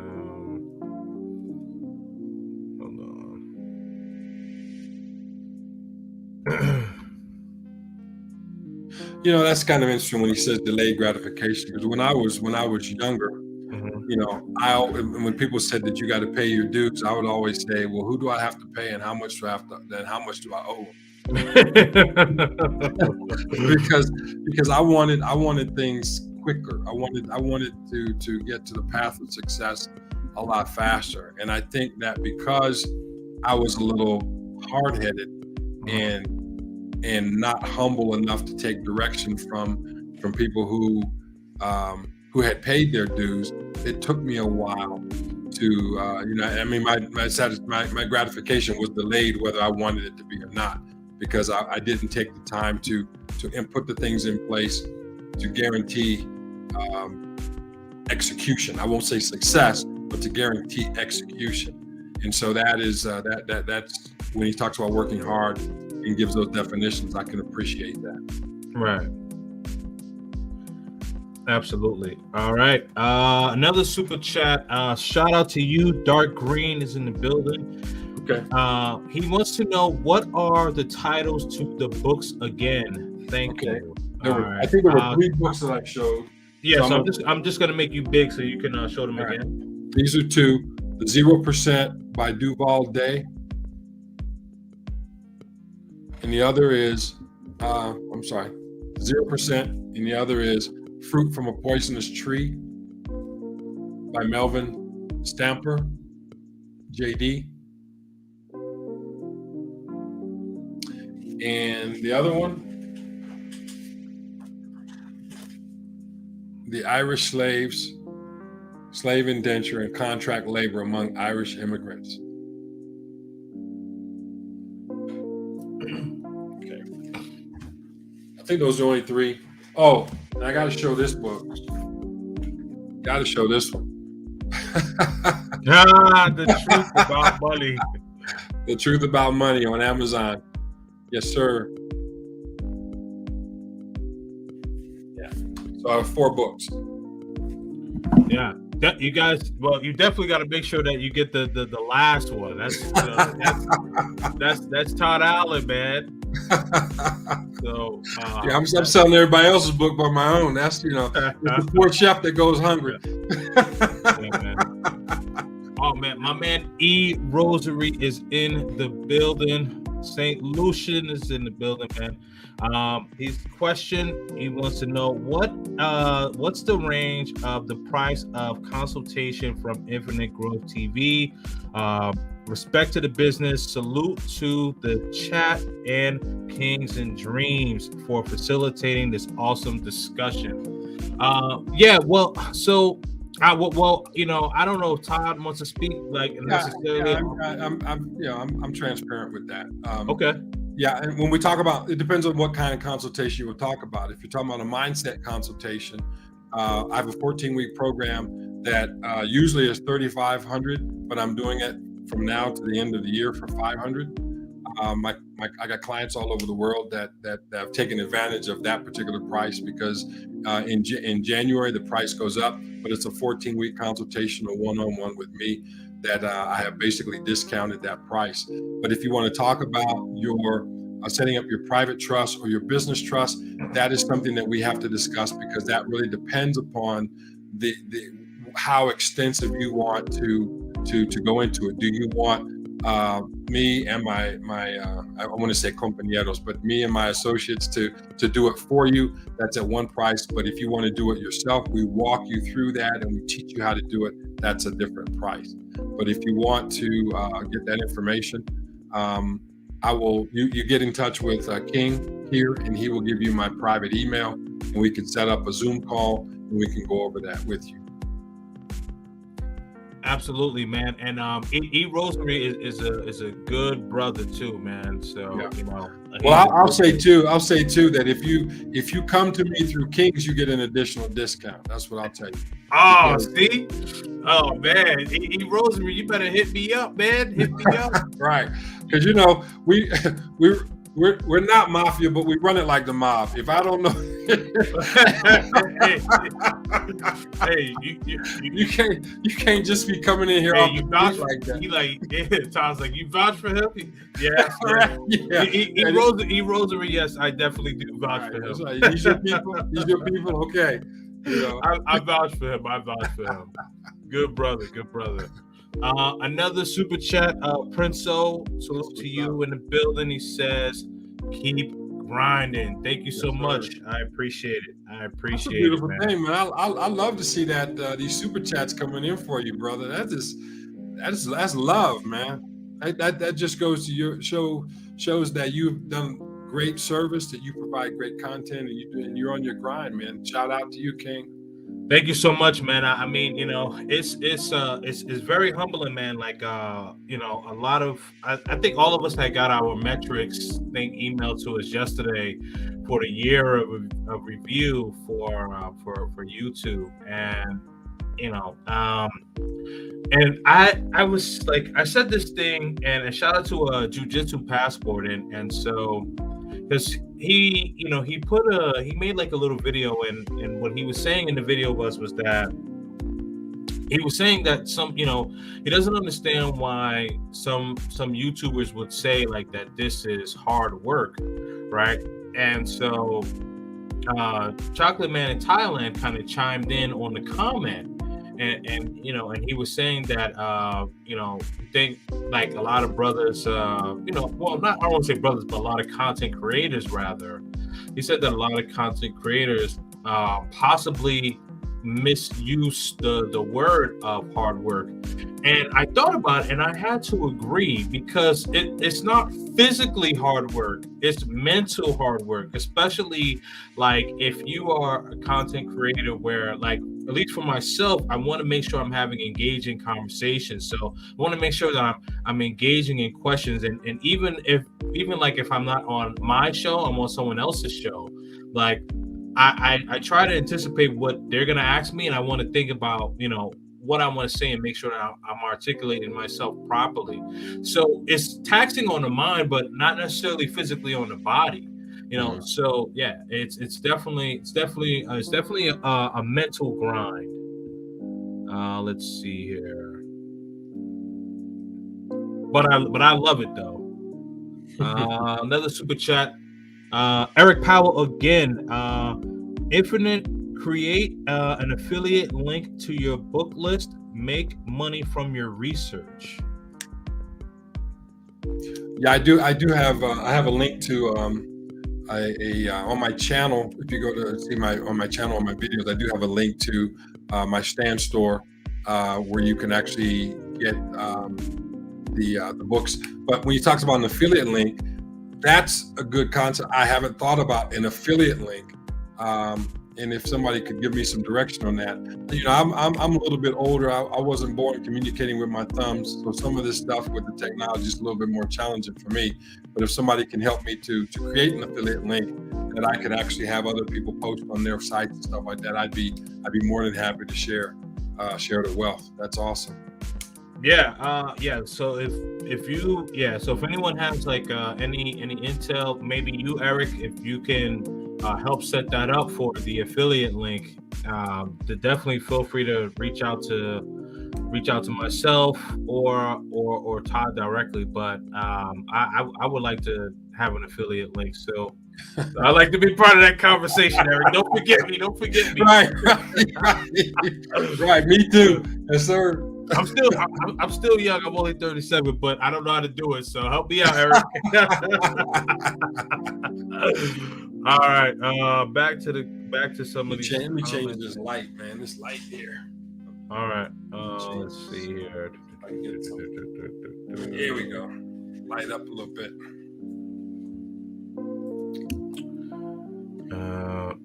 Okay. Altana Retires says, work smarter, not harder. Yes. Preach. Yeah. Huh? Yeah, you preach. Oh, yeah. Work smart, play harder. Yeah, there you go. The more Todd LP. Oh man. Well, he says that the more Todd. Don't say it, because I don't know what the YouTube. You can't say. No. I wasn't going. I was going to say it in a clean way. Yeah, I was just going to say the more taught the whites, about hygiene. That's how to bathe. Yeah, there you go.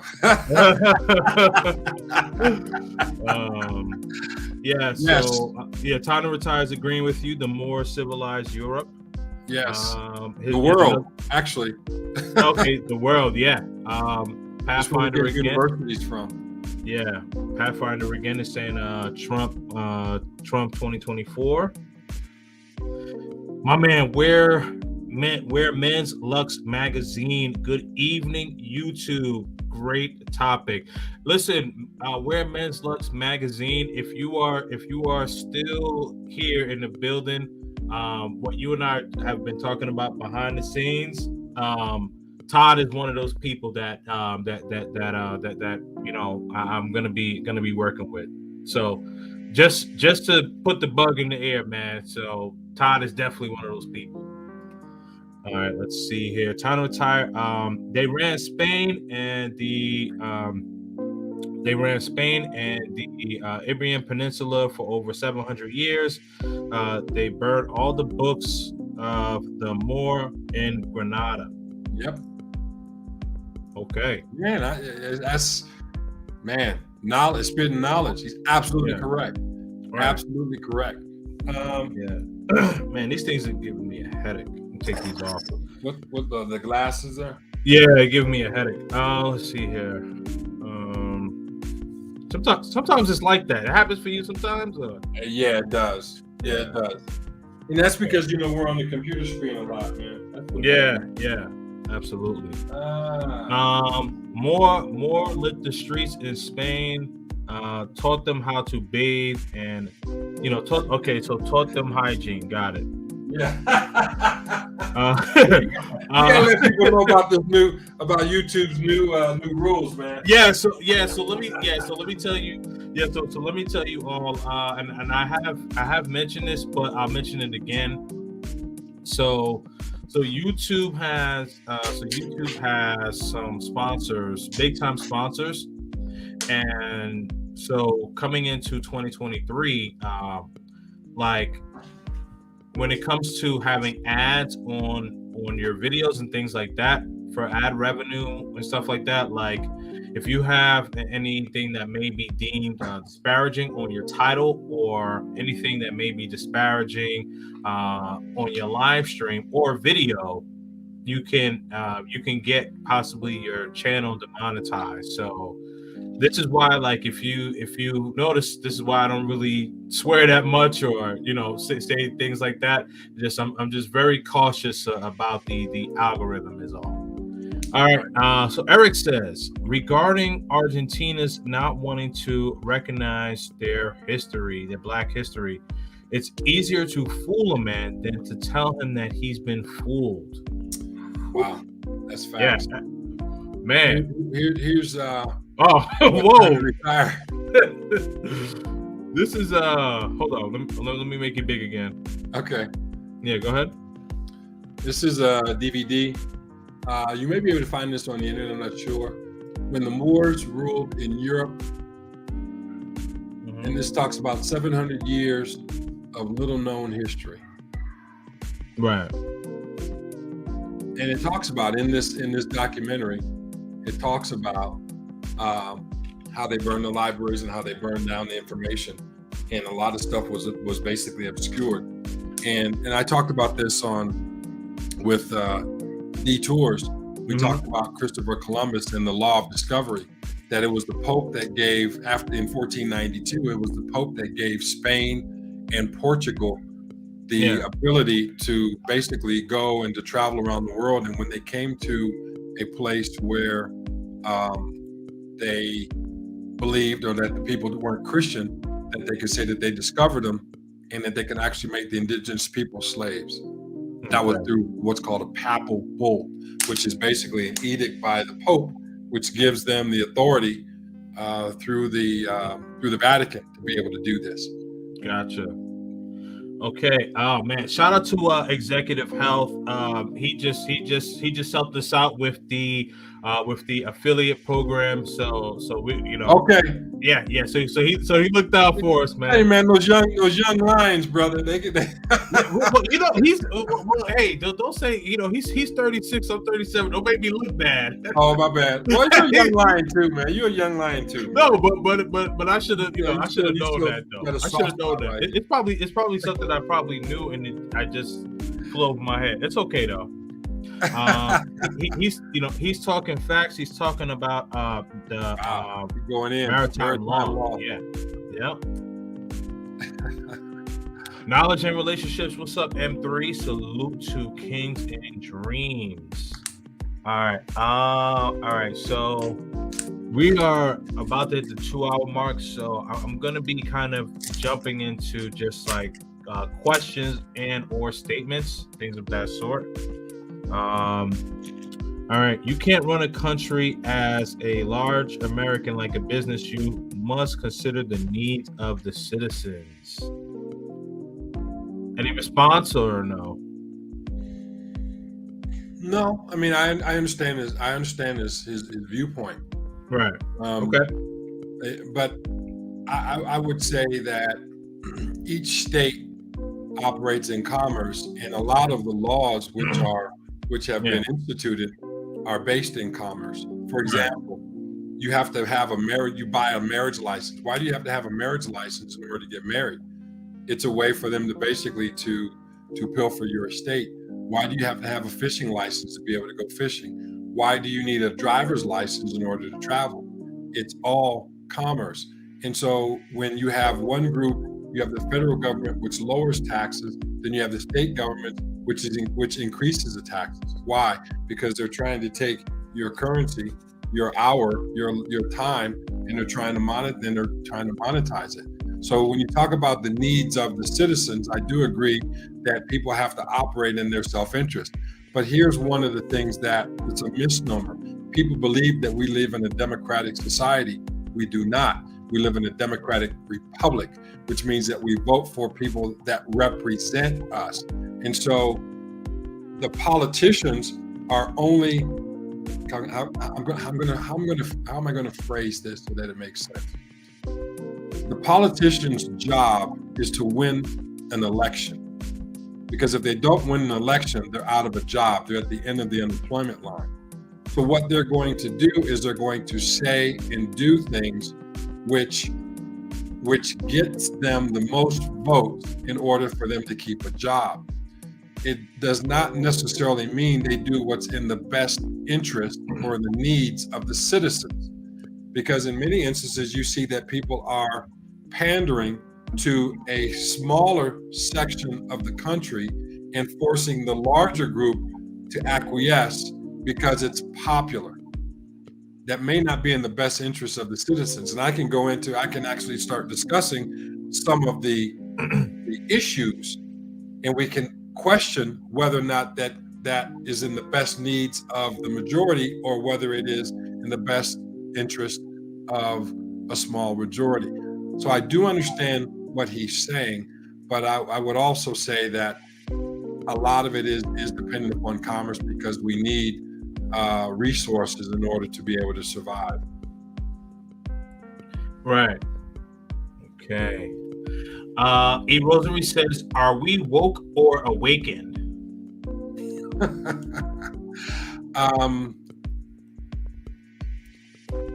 That's a good question. How would I answer that? I would say that we are waking up. Yes, that's what I would say. Yes, that's what I would say. Yeah, I was gonna say that exact same thing.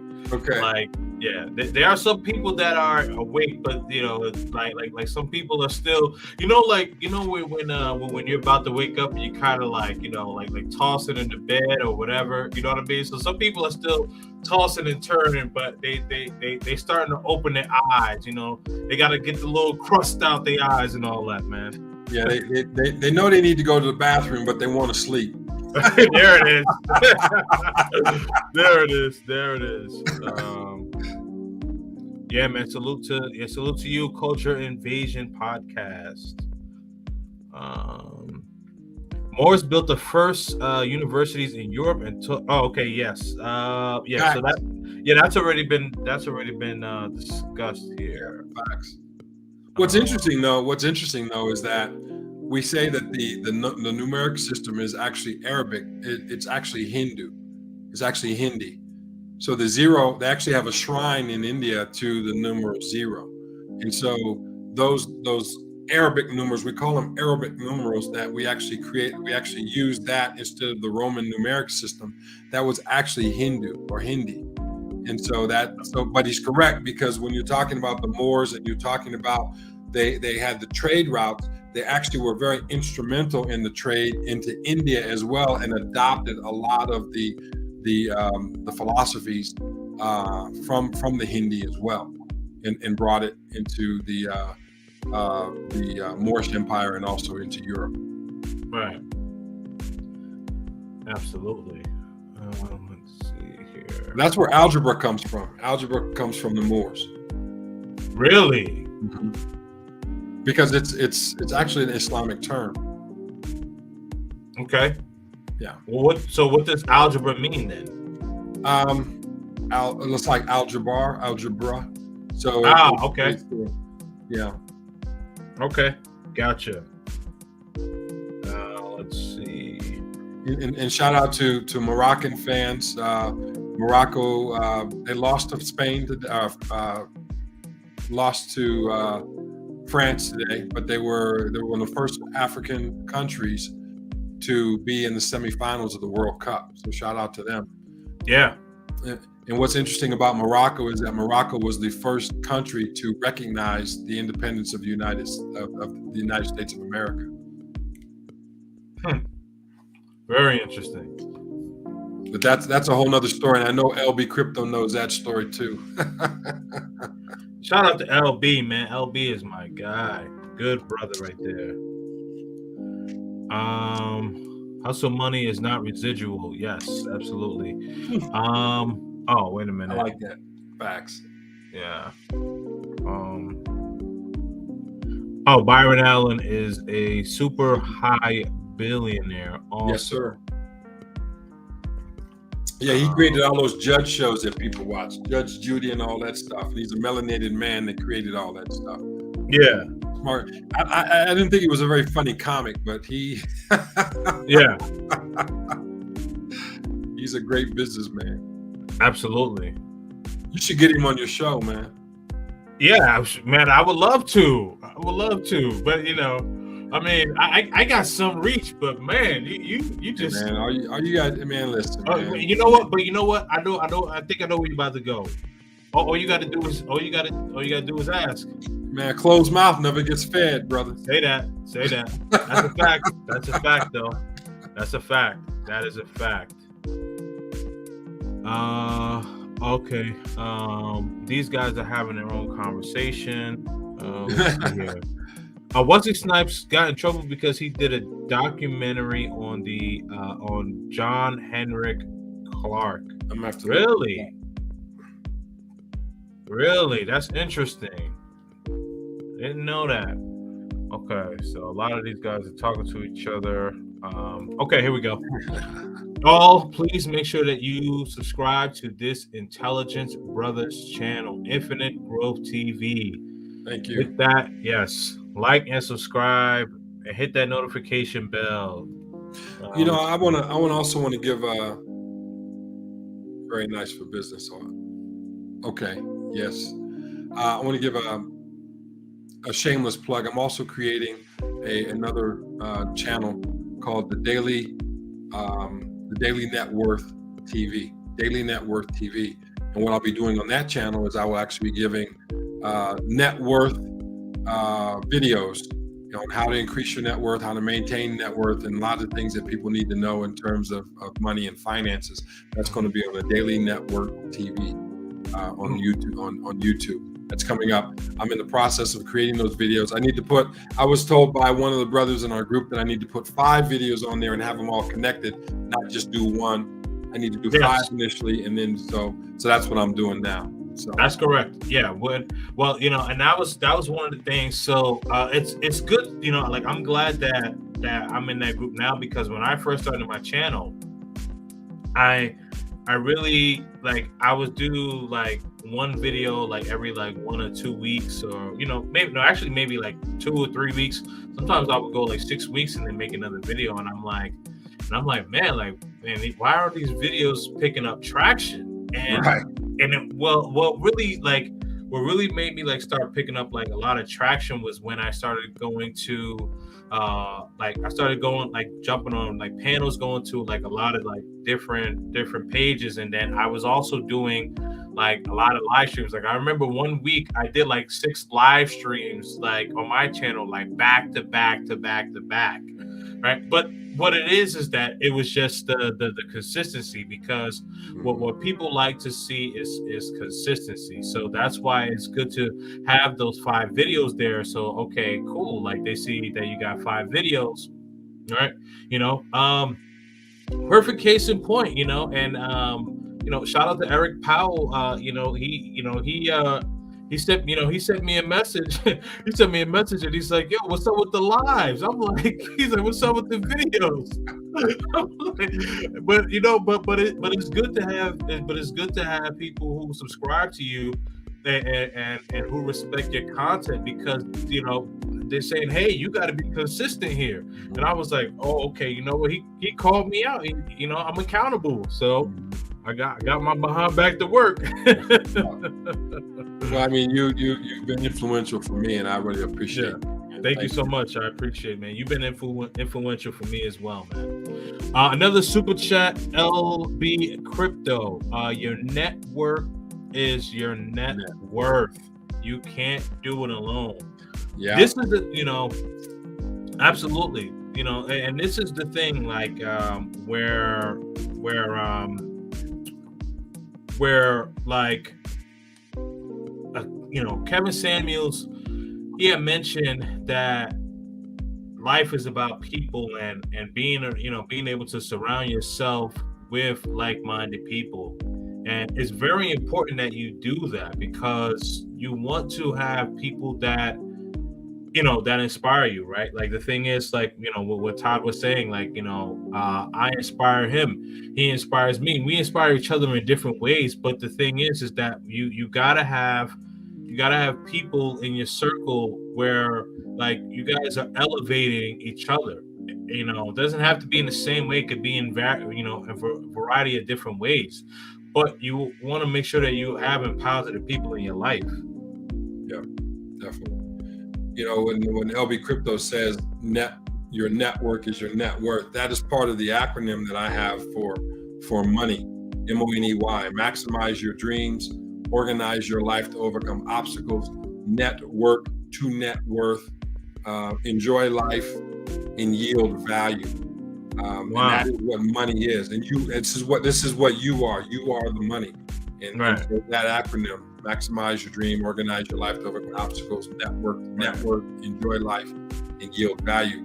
That's what it's all about, especially in this existence. And we use that to create intergenerational wealth. I mean, it's our responsibility. We have to do it.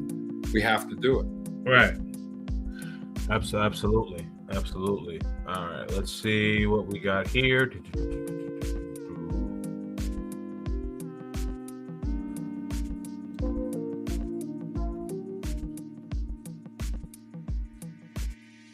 You got a lot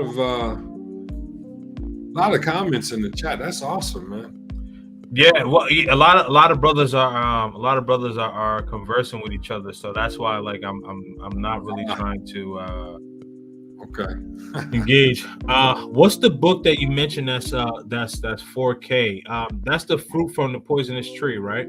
No, the book is called the High Priest of Tree. This is the Fruit from the Poisonous Tree by Melvin Stemper. Yeah. But the first book that he wrote, called The High Priests of Trees in the Federal Reserve, that is 4,000. Let me do this real quick. I'm gonna look on Amazon to see if I can find the price, because I don't want to misquote myself. Okay.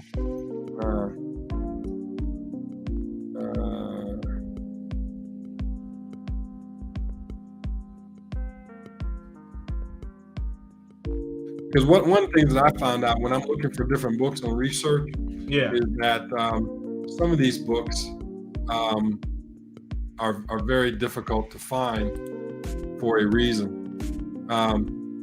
Oh, wait a minute! It is no longer 4,000; it's $414. Oh, so it's 414. Yeah, when I've seen it before, I've seen it priced at 4,000, but now it's 414. Well, that's good. I mean, that's good. So yeah, that's I might buy it. Yeah, this is. Well, see, LB helped. LB helped us out. Yeah, LB, way to go, brother. So I'm looking on Goodreads as well, Goodreads.com. Yeah, I'm looking for a price, but they don't give a price on it. Let me see. Oh, they got an Amazon stores, Barnes and Nobles. Yeah, $414 is a good price. That's a lot better than the 4,000 right, yeah. when I looked at it 3 months ago. But hey, thank you for that, because that is a book that you would definitely want to read, for sure. Right. That's what's up. Absolutely. The scope of investment is key. I love this. E-Rose, shout out to you. Thank you so much. Yeah, man. Salute to you, brother. Salute to you, man. Oh, man. My man Simon Hectic is in the building from across the pond. What's up, brother? How are you doing? M3 says, yes, a huge mental grind. Oh, okay. You're talking about YouTube. Yeah, man. We got to keep pushing, though. Okay. Prince O says Amazon affiliates. Yeah. So we got the help we needed, man. Thank you, brother. Appreciate it. I mean, that's what's up, man. When you put that out there like that and people respond, that is what's up.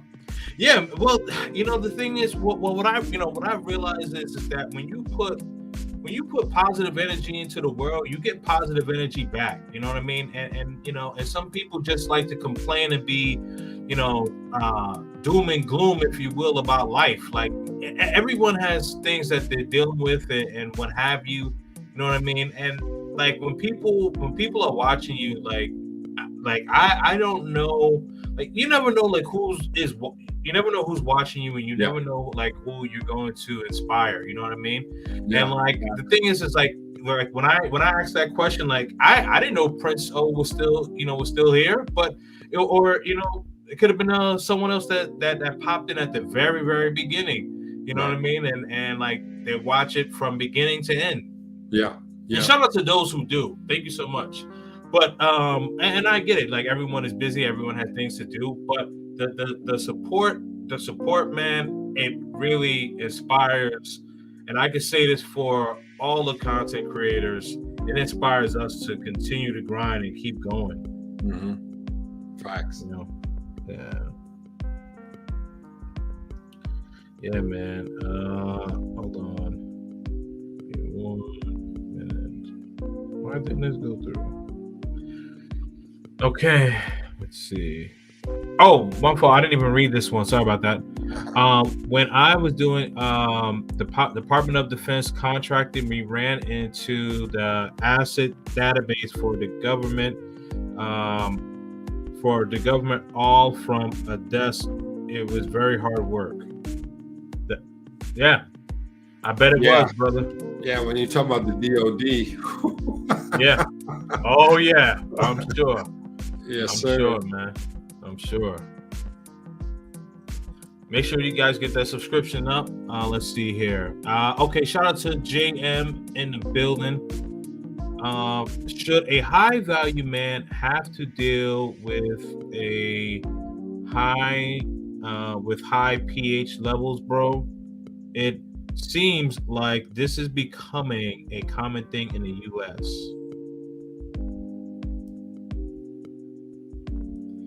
You want to respond? Yeah, I'll respond. No.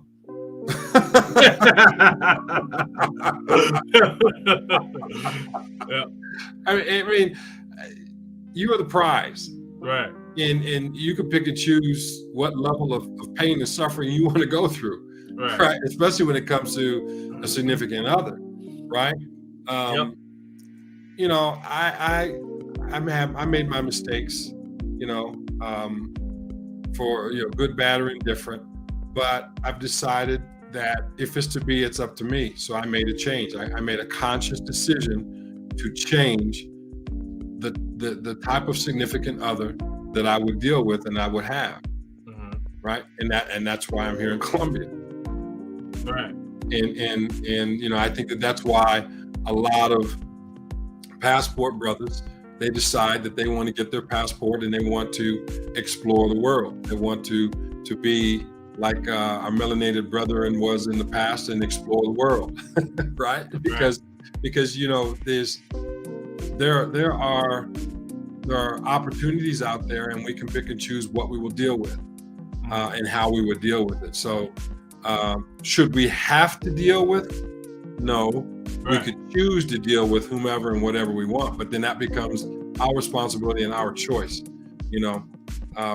The decisions and choices that I made, that if they were mistakes, it was my fault because I made that choice and I made that decision. Now we can always blame someone else for it, but at the end of the day, I made that decision. Exactly. Yeah, I completely agree. I mean, the thing is that whatever you as a man decide to deal with, ultimately it's your decision, but you have to deal with whether it goes well or whether it goes bad. So you have to deal with the good and or the bad. So that's completely up to you. What I would just say though is that, like, if you have built yourself up mentally, spiritually, financially, and you continue to do the work and continue to compete, and when you start to do that, or when you continue to do that on a day-to-day basis, you have to, as a man, develop an abundance mindset, right? And I say this a lot. An abundance mindset just means that, like, you can't be afraid to lose in order to win. Well, I think that goes back to what you talk about when we talked about economics and benefits and costs, right? Sometimes the cost is too high to stay in a situation where you're losing yourself, right? And you have to make that rational decision. Now, I'm not telling people what they should or shouldn't do. I'm simply saying that people have the choice. He says it seems like this is becoming a common thing in the U.S. It is, because it becomes cultural. It becomes systemic and embedded in the culture in terms of how people are taught to do things, right? When I was growing up, there were many examples of men in the household, right? And they taught us, the boys in the neighborhood, how to be responsible and how to be men. And they taught us what was our responsibility. But at the same time, the mothers in the home were teaching their daughters how to be women. Absolutely. And how to be wives. Sorry. No, I just thought of it. How to be women and how to be wives. The men were teaching us boys how to be men and how to be husbands, and the wives were teaching the girls how to be women and how to be wives. And so I think that information in our current society is being muffled. That's an interesting word they use, muffled. Yeah, I was gonna say something more assertive and say, it's like a mouth guzzler, but you know what I mean? Like a Muslim, like a Muslim. Bane from Batman. It's just man. Right. But that is for another that's for another one. That was for winter is coming. Yes, exactly. Oh, part 2 is coming, by the way. I'm not done. But all right, yeah. So he says Trump 23. Oh, Stacy's in the building. Shout out to Miss Stacy. I see a comment there. Yes, this man knows his stuff. Absolutely. We live in a republic. Yes, facts. All right, Stacy says a woman will revert to her natural state for a man who truly leads. Y'all bring out the best in us. Live your nature and a woman will follow in theirs. But damage on both sides takes some time. Interesting. I would agree with her, but I would also add this. And I learned this during my training and evaluation time in Uncle Sam's Muscle Club. Mm-hmm. People always revert back to their training. So when she says that revert to her natural state, that depends upon the environment. All men and women are created equal until they leave the hospital. Then we go to our environments and we're taught basically what is natural based upon the environments in which we were raised in. That it was the Jesuits said, "Show me the boy at 7, I'll show you the man." And so we always revert back to our training. Mm-hmm. I don't disagree with her saying that revert back to the natural state. But I would say that in many instances, you can change the values and the beliefs of an individual, which ultimately changes their quote unquote nature, because because how they act is based upon their belief system. Right. Agreed. But thanks, Stacey. I appreciate that. All right.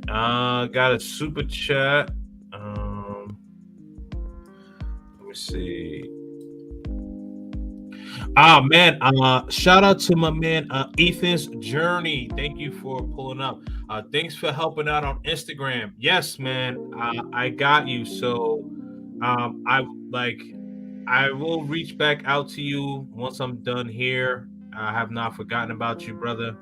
But yeah, we gonna get you rocking and rolling in Medellin. So this young brother is about to go to Medellin and explore his options. Well, I'm in Bogota, man. So if you need to make a stop, let me know, man. We'll have lunch or something. Absolutely, man. Peace King's gonna have to catch the replay. All good, man. All good. Trust me. I think everyone who's watching this live is definitely gonna have to catch the replay. I'm gonna have to catch the replay. Let's see here. African kings called Sharaki kings ruled commerce between East Africa and India. It goes back more than 2,000 years between India and Ethiopia. Yeah. And Africa at one point was called Ethiopia.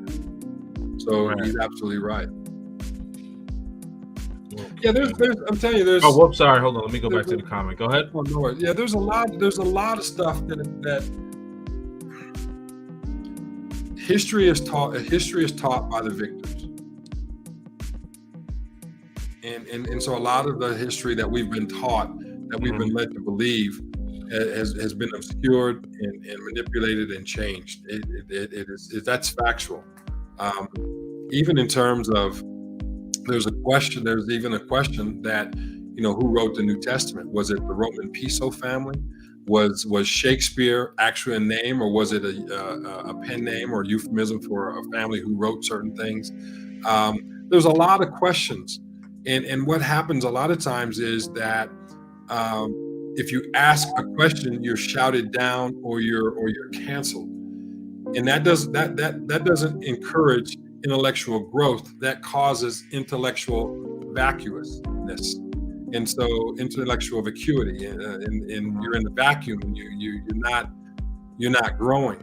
So there's nothing wrong with asking questions. I mean, the Bible says, "Come to the Most High as a child, as a small child." And what do small children do? They ask questions.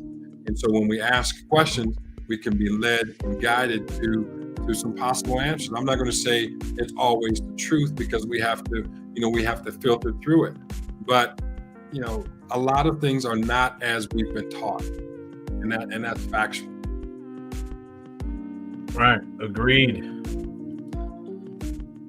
Culture Invasion Podcast, Kings and Dreams has taught us a plethora of advice on how to bang out content. Wow, man. Thank you so much, man. I'm just a little over a year in. I mean, I'm still a small fish in a big pond, man, but I appreciate you. But you're learning the lessons, man, because you got good mentors. You're learning lessons, man. Thank you so much. I appreciate it. Very influential. Long live St. Kev. Yes, RP to the Godfather, Kevin Samuels. Absolutely.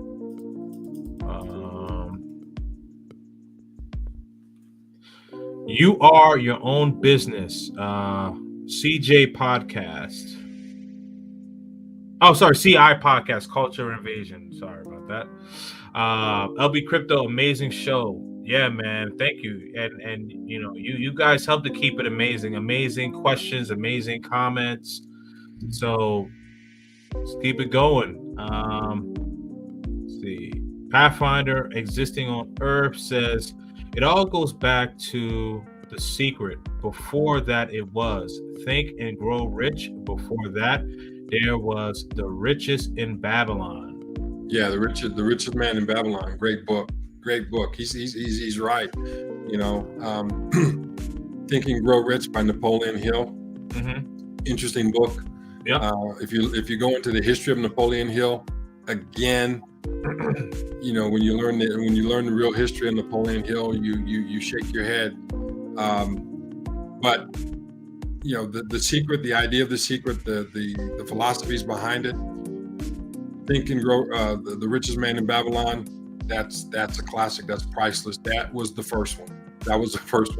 Right. I would also say, when we talk about Robert Kiyosaki, a lot of people think Rich Dad Poor Dad.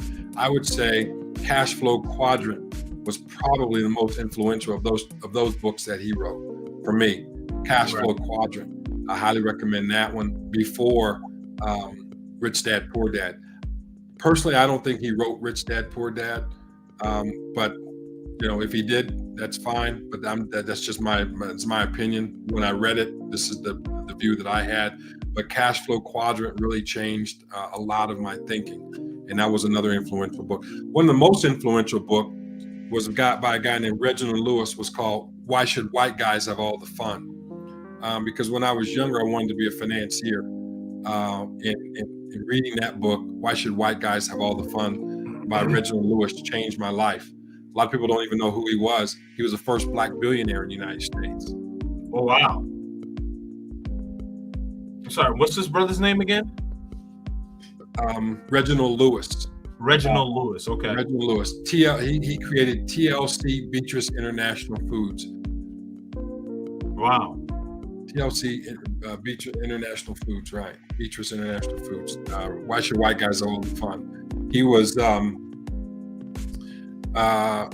financier. He was. You read the book, it's an awesome read.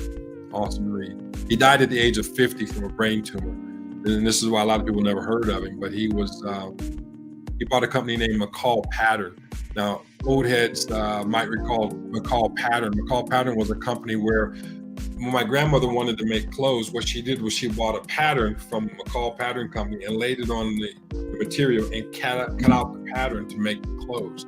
And this was a company that was in Dayton, Ohio, McCall Pattern. And he bought that for $1 million. That was his first buy. He bought it for several millions of dollars. And he later went on, and as I said, he became a billionaire financier in the venture capital space. Yeah.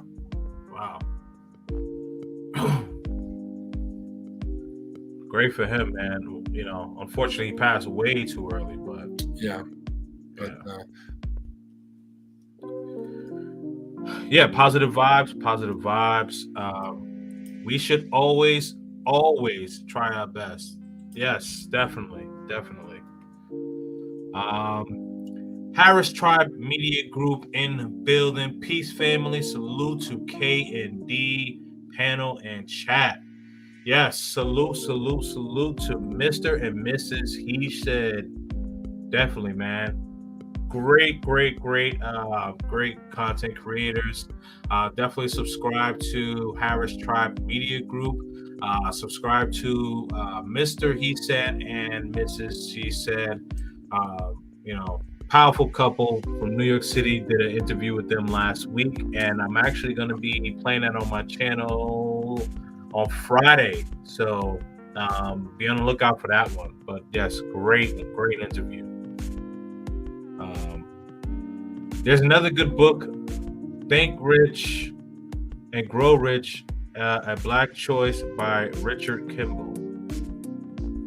Yeah, that's a good book too. Think and Grow Rich, A Black Choice. That book focuses on individuals in the melanated community that have been successful. That's a great book. I read that one too. Man, great information that's being passed on here. Yes, a man of value is better served executing his options. I like that. All right. Yeah. I'm trying not to go too far down that rabbit hole, but that's gonna have to be another conversation, But let's see. Oh, wait a minute. Okay, all right. This is a conversation between you guys. All right. I respectfully disagree. Trauma is the training. Up onward is instinct. Our natural state is what I'm seeking and where I am thriving. Hold on. I believe she has a second part to that. Okay, yes, she does. And she says, but I see where y'all are coming from too. Yeah, I mean, I think that everybody has their own journey, right? As people say, everybody has their own cross to bear. Mm-hmm. The important thing is don't put our mess in other people's water, right? Right. So, that becomes challenging because no one wants to bear their cross by themselves. And so I understand what she's saying, but I think that there has to be some part of the learning is re-education, right? Part of finding yourself is being re-educated to do so, and finding tools or even getting therapy to kind of help you do that. Right. So, but yeah. Agreed. But yeah, I think there's a lot of trauma that we've experienced, and we've experienced a lot of trauma because that was in our environment, and hurt people. Very, very true. Extremely true. Let's see here. What is damage? Irresponsibility? Oh, okay. I think that might be a conversation between. Yeah, they're having their own chat there. That's cool. Got it. All right. LB Crypto says, "Oh snap, he knows." Most scholars think.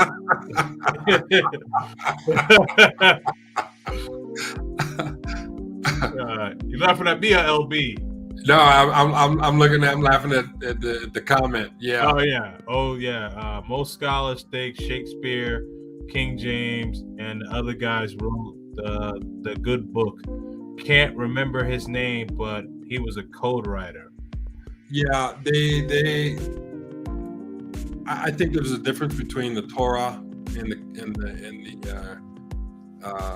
the New Testament, right?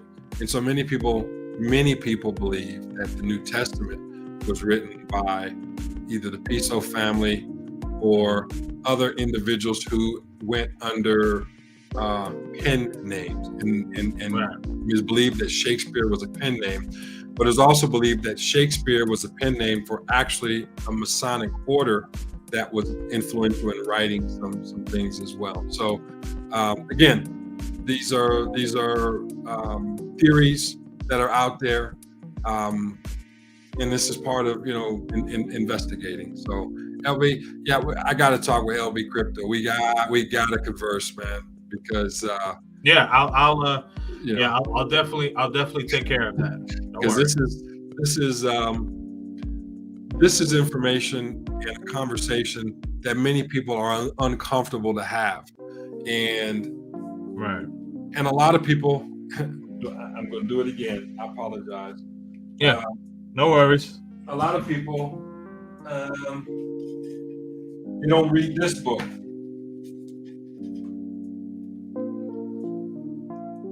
The Complete Apocrypha. And some people look at the current Bible, the current canon Bible with the 66 books, but they don't really understand that the Bible also mentions books that are not canonized. Right. It mentions Enoch, Jasper, etc. And those books are in the Complete Apocrypha. And the Maccabees and the stories therein. This is very, very, very interesting. And these are not part of the quote unquote the New Testament. Right. And this is because when you think about the New Testament, you're actually looking at letters from Paul or Peter or Timothy that are written to certain locales, but we don't know what the questions are. We see the answers, but we don't know what the questions are. Right. That's true. Very, very true. Reginald Lewis is the man. Love that book. All right. That's see, when I talked about witnesses earlier, this is confirmation. Yeah. Thank you, Executive Health. That's what's up. Absolutely. Hey, LB, when you get a moment, check your Instagram. When you get a moment, LB. All right. Pathfinder, Eating on Earth. Salute to you both. Happy holidays. Absolutely, man. Happy holidays to you, Pathfinder. But don't go too far yet, because like I said, I'm cooking, man. So I got some videos, I got some streams, I got some things. So probably a few days after Christmas is where I'm gonna take some couple of days off, but I'll have some content for you guys to recap on and watch or whatever, keep you guys engaged. But as far as like doing anything live that week, the week like December 26th on, it's probably going to be a light week for me. Got to be on dad mode, right? Got to do some things with the little man.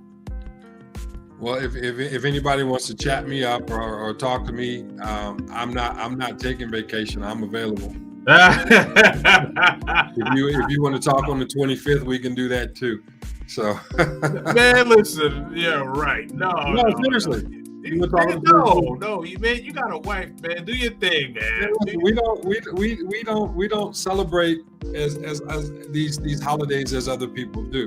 So This is what I'm saying. On the 25th, I'm available. So and again, it goes into a lot of the stuff, and I'm talking. And I know LB Crypto knows some of the stuff I'm going to say. That a lot of these things, when you understand the history of where a lot of these things come from, it will definitely change the way that you look at things.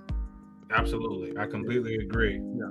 So I mean, it's and you're in dad mode every day, so every day's Christmas, right?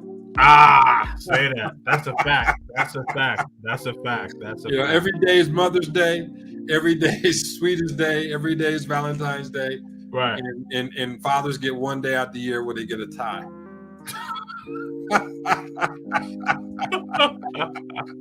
Right. Right. Exactly.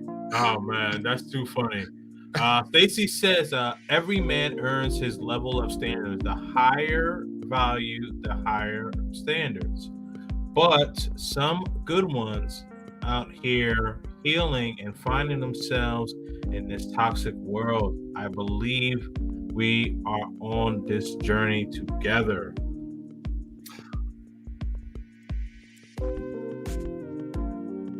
Okay. Before you answer, Stacy, I would love to bring you on my show at some point, maybe after the holidays. But I would definitely love to have you on my show. Yeah, I was going to say that too. I would love to have her on my show too. I'd like to go into a little bit more of what she's saying. When she said every man earns his level of standards, I agree. When I asked the question, does money define you? It does. Right. In many instances, people allow money to define them. And so when you say higher value, higher standards, I want to ask the question, well, what's meant by that? How would you define that? But yeah, there are a lot of good men out here who are healing and finding themselves, yes. But when he says, I believe we are all in this journey together, I disagree there. I think every person is on their own individual journey, because when this all comes to an end and we're in front of the Almighty by ourselves, we have to stand on our own square. That's a fact. I completely concur with that statement. I think that like Stacy started off, like with every man has his level of standards. I agree. The higher your value, the higher your standards. Agreed. But some of us out here are healing and finding themselves in this toxic world. I do agree. Definitely, therapy is beneficial, men and women. I believe we are on this journey together. Yeah, that's where I have to deviate, because we are on our own journey. However, what I will say is that you will have help along the journey, but when you come to that crossroads where it's your time to meet your maker, if you will, you have to do that alone. It's like when people say Adam and Eve, right? Yeah. Well, Adam simply meant man. It wasn't a name. But anyway, when they say that Adam or Eve ate the apple and Eve convinced the man to eat the apple, they were in the garden together and they were kicked out together. But if Adam had not eaten that apple, could he have remained in the garden? So by the two of them being in this journey together, and she fell, it wasn't until the man ate the apple that they were kicked out of the garden. It's because Adam ate the apple. He was influenced by someone else to eat the apple, and he was held accountable for it. Right. So when they say, the fall of Adam, they don't talk about the fall of Eve. They talk about the fall of Adam. Right. And it was the man who ate the apple. If the man chose not to eat the apple, the family would have been fine. Right. Absolutely. But very, very true. That's just my viewpoint. No, I agree, and that's a well, like I think a lot of people would agree with that. I mean, it's a well articulated statement. Let's see here. He knows. It's a Masonic book of codes. I can just hear LP. He knows. Yes. Oh man, I got you, bro. I'm gonna check my IG. Yeah, for sure, man. For sure. Let's see here. I took the RP and been falling down the rabbit hole. Changed my way of thinking. Yeah, I mean, a lot of us, when like the thing is, and I try to say this on my channel and other channels. When you become RP aware, it's not just about the dating and relationships. It's all aspects of life. It's about what you what you inherently believe in, whether it be different beliefs as far as faiths, as Todd I mentioned, like with the holidays and things like that. Your mental health, your physical health, your financial, your financial ability. But you may have financial ability, but do you have the ability to make sure that you maintain that stability? That's the problem. Oh, that was the problem. And then that's when you take that capsule, it opens up everything. And I know that relationships is a hot topic. I get it. But the thing is that everything ties all in.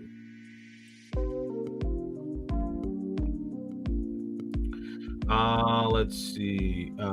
Culture invasion. Oh, wait. Never mind. No, never mind. I don't know. Are you asking? Are you asking? Does he travel? Yeah. I think LB. I think LB does travel. I know LB. I know LB's. He would be someone I would consider a high value man. My man Grover in the building. What's up with you, man? What's going on? How you doing, man? And guys, make sure that you guys subscribe to Grover's channel. Has a very good channel. Grover, are you black pilled or are you red pilled? I don't know, but either way, this guy is definitely aware for sure. This is a good brother to know. It's how the world really works. Exactly. That's just it. In its simplest form. I have a question, and please forgive my ignorance. Sure. I understand when we talk red pill. Mm-hmm. What is meant by black pill? So, what and I'm still learning it as well. So I really just kind of got familiarized with it through. Okay. He said I'm old school. I'm just straight. Okay, got it. I'm old school. I'm just straight up masculine man. Got it. Understood. So from what I understand, is the difference, I guess, in between the red and black at a high level is that, and I don't want to continue. I don't want to go down the rabbit hole too much. But what I will say is this: is that we're red. Where, like, when it comes to the relationship standpoint, we believe that like looks are important, but aside from looks, your charisma, how you talk, how you dress, how you smell, all of that adds to the attraction. And with the black pill, they just believe that like it's just really just your looks. And that is where we disagree. And it's a little bit more detailed than that. But I just didn't want to get into, because that's going to be like another topic that we would have to talk about at another time, right? So, okay. But that's the kind of 30-second elevator speech of it right there. Okay. Yeah. Well, yeah, because I'm going to be honest. A lot of this is new to me. Yeah. Right. Because, red pill, black pill, manosphere, those terms are newer to me. Right. Because for me, I'm old school. Right. I am conservative with conservative values. And when I say conservative values, I mean, family, small circle, and different political views, I should say. But at the same time, I think people have the right, and I would defend their right to pick and choose whatever it is that they would like to do, as long as it doesn't have a negative impact on me or what's important to me. Right. And so I'm more of a libertarian in that regard. Right.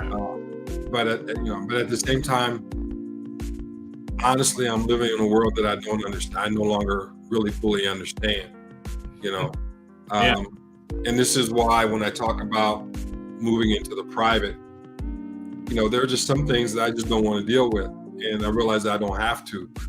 Right. No, And absolutely. and the thing is, if you have high value, you can pick and choose. You can pick and choose what you'll do. You can create the lifestyle that you want. You can go where you want, when you want, and you can decide that nobody is going to control, your life. Right. And it takes the time to get there. It takes some fortitude to be able to get there, and to stay there.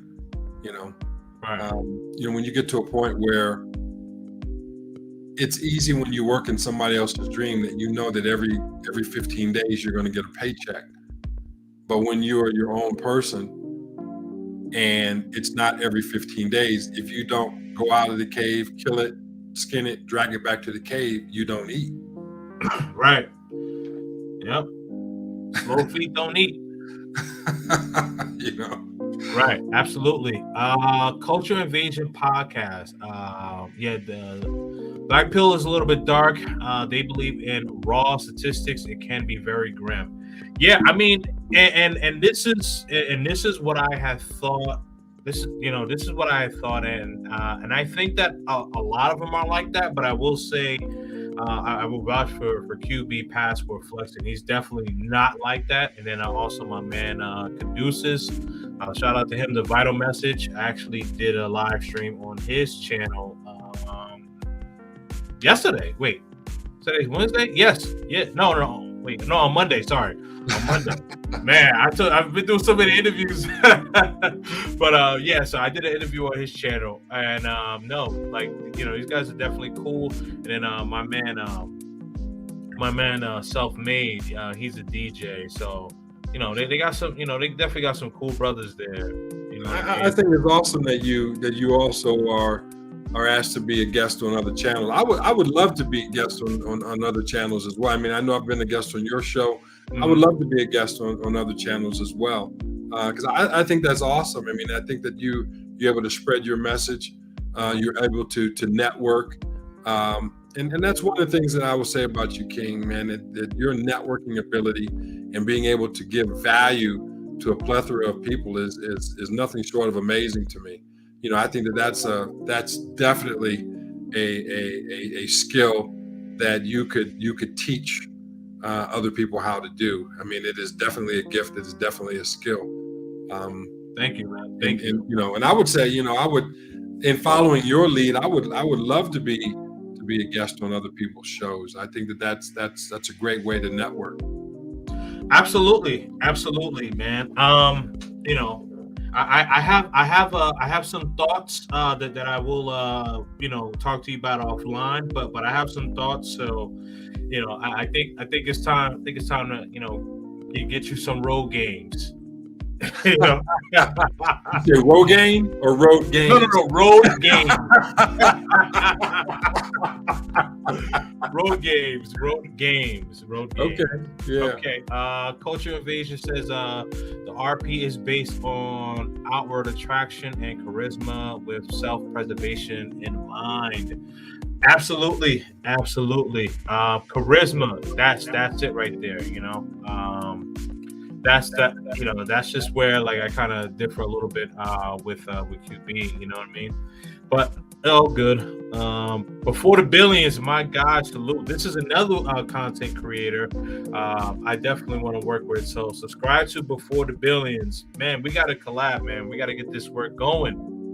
But we're going to have to probably do it after the holiday because Christmas is next week, Sunday. So I don't want to rush. I am new to the pills too, but the RP saved my life. The belief structure, yes, it saved a lot of people's lives. BP, you could accept the reality, but check out. Yeah, it's a lot of doom and gloom over there, bro. All right. No, I'm serious. Subscribe to Infinite Growth TV. Definitely subscribe to the channel. Let's see here.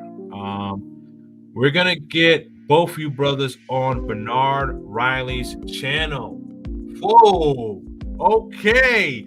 Hey, LB, man. You know your lips to God ears, man. Let's make that happen, LB. Definitely want to be on Bernard Riley's channel, man. That's a good brother right there to check out, man. Good brother right there to check out. And I'll throw out another name where I think you would actually be very, very good at would be Obsidian. Obsidian is another good content creator, and one of a close friend of the late great Kevin Samuels. So we'll talk. We'll talk though, bro. We'll talk. All right. So we are almost at the 3-hour mark. Does anyone have any other questions? Seems like we just got started, man. Oh, you want to keep cooking? Hey, man, So I mean, I operate on a different time zone, different frequency, man. I mean, it's it's hard to explain. I mean, I haven't used an alarm clock in 15 years, man. Wow. And I just don't want I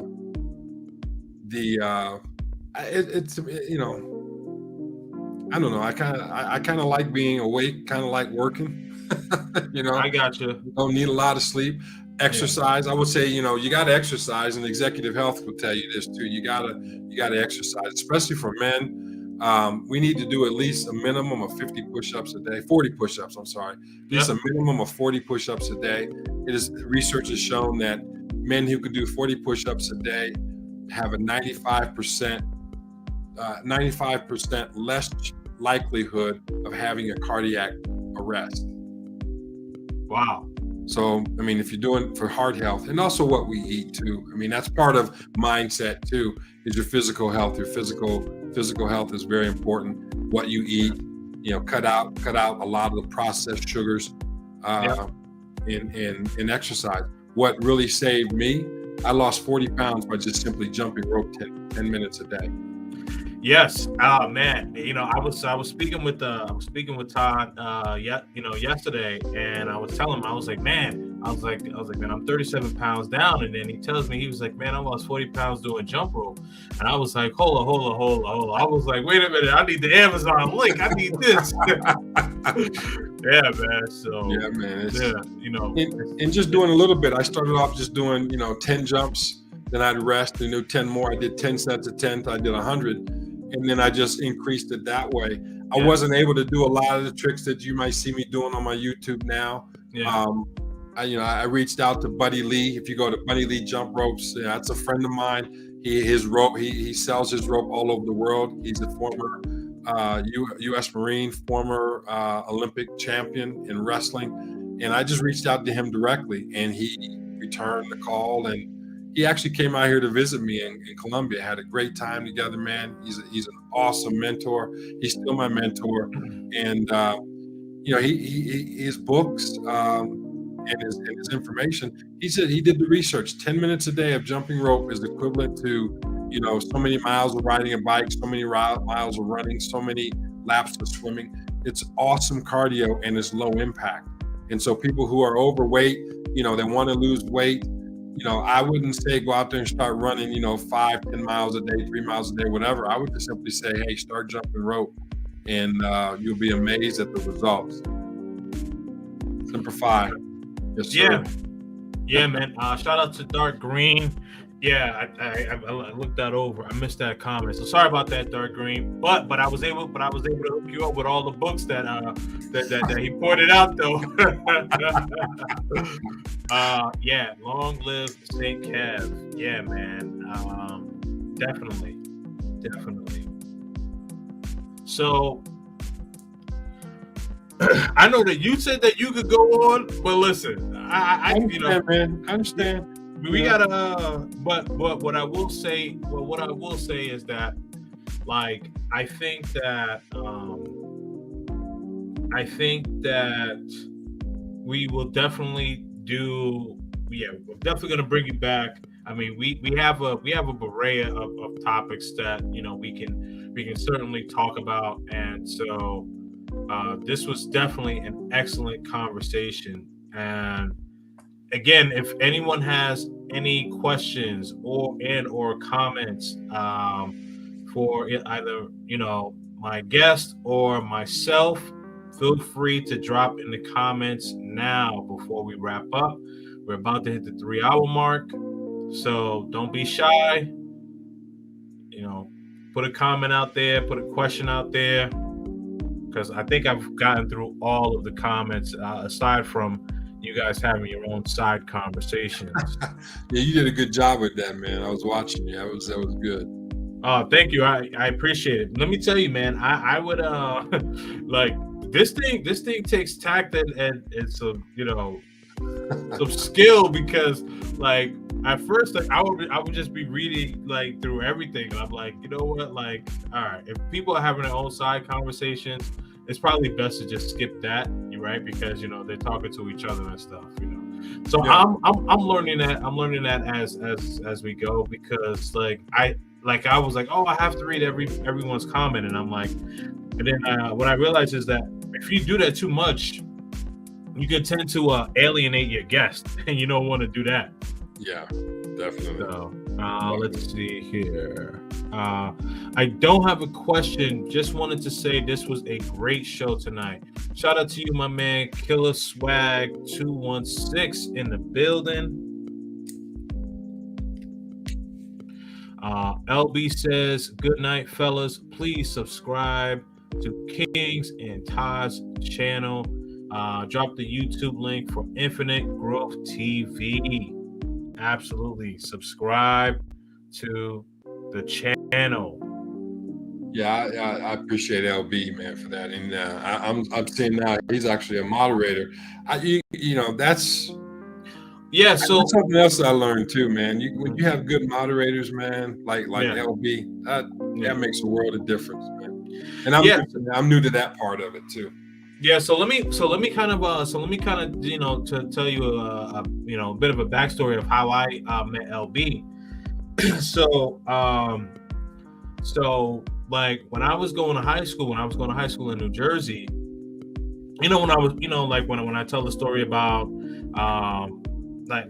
throwing events since I was like 14 years old, and so this is one DJ where he would be DJing like all the events, and I've actually had him on my channel, and this is a very knowledgeable brother, RP aware, all that, right? And so it goes by the name of Doughboy, and so this is one of my big brothers, one of my mentors as well, and so I've known him since I was like 14 years old, right?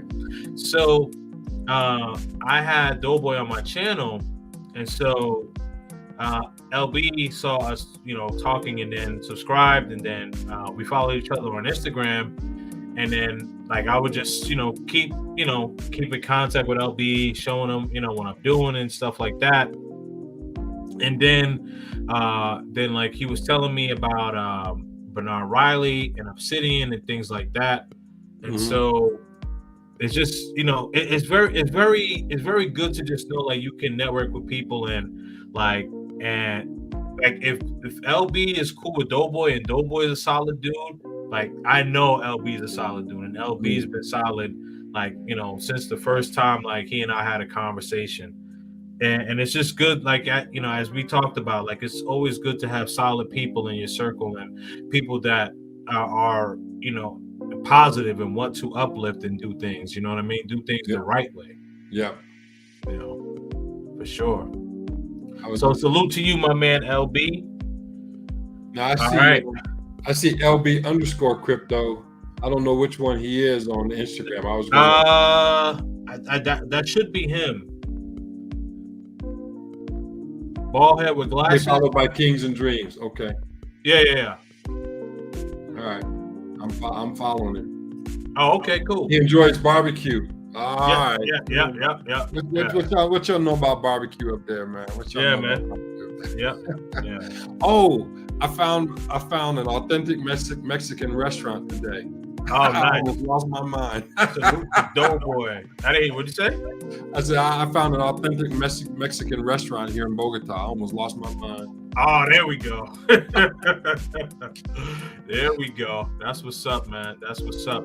Yeah, so I will let you know like the official like days of when I will be in Bogota. I'll let you know the official days when I'll be there. You want seafood? What kind of food do you want? Yeah, I like seafood. I like seafood, and I like seafood, and I like chicken, like a grilled chicken breast or something like that. Okay. Well, you know they a lot of chicken down. Eat a lot of chicken down here, man. So That's good. That's good. Yeah. But some of the you had mohada. Have you had mohada, the fish, or no? I think so. Like red snapper, fried red snapper. Oh, come on, dude, I'm Jamaican, of course. Well, yeah, okay. Red snapper is my favorite fish. Okay. Yeah. Okay. So I got you. You here? All you had to say was red snapper. shoot, I might have to tell my son like, listen. I know we're supposed to celebrate Christmas, but Daddy, nah, I'm playing. No, I had the first time I had mohada. I was in Cartagena on the beach. That was the first time, and I'd never seen it served that way. And I'm like, so I was a little apprehensive. But then I started eating. Oh man, yeah, I fell in love with it, man. Yeah, man. Yeah, and Dre's a pescatarian, so like wow. So he loves seafood as well. He loves seafood, man.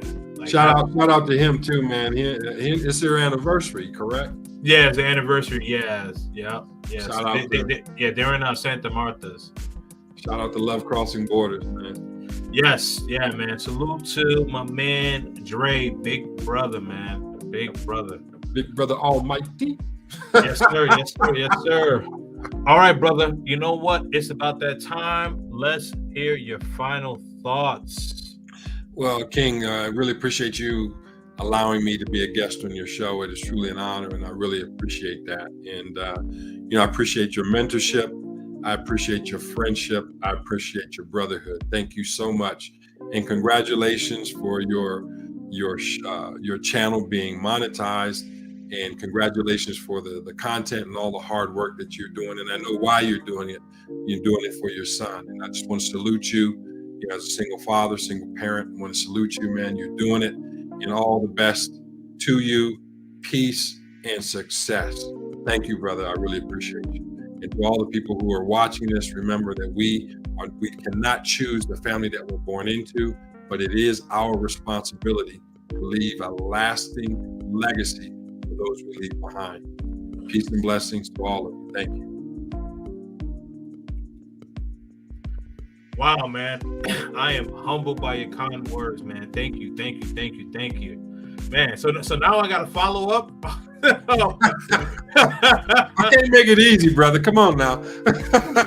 Yeah, you know what? You remember back in like I think it was back in like 2000 when Vince Carter when he won that dunk contest.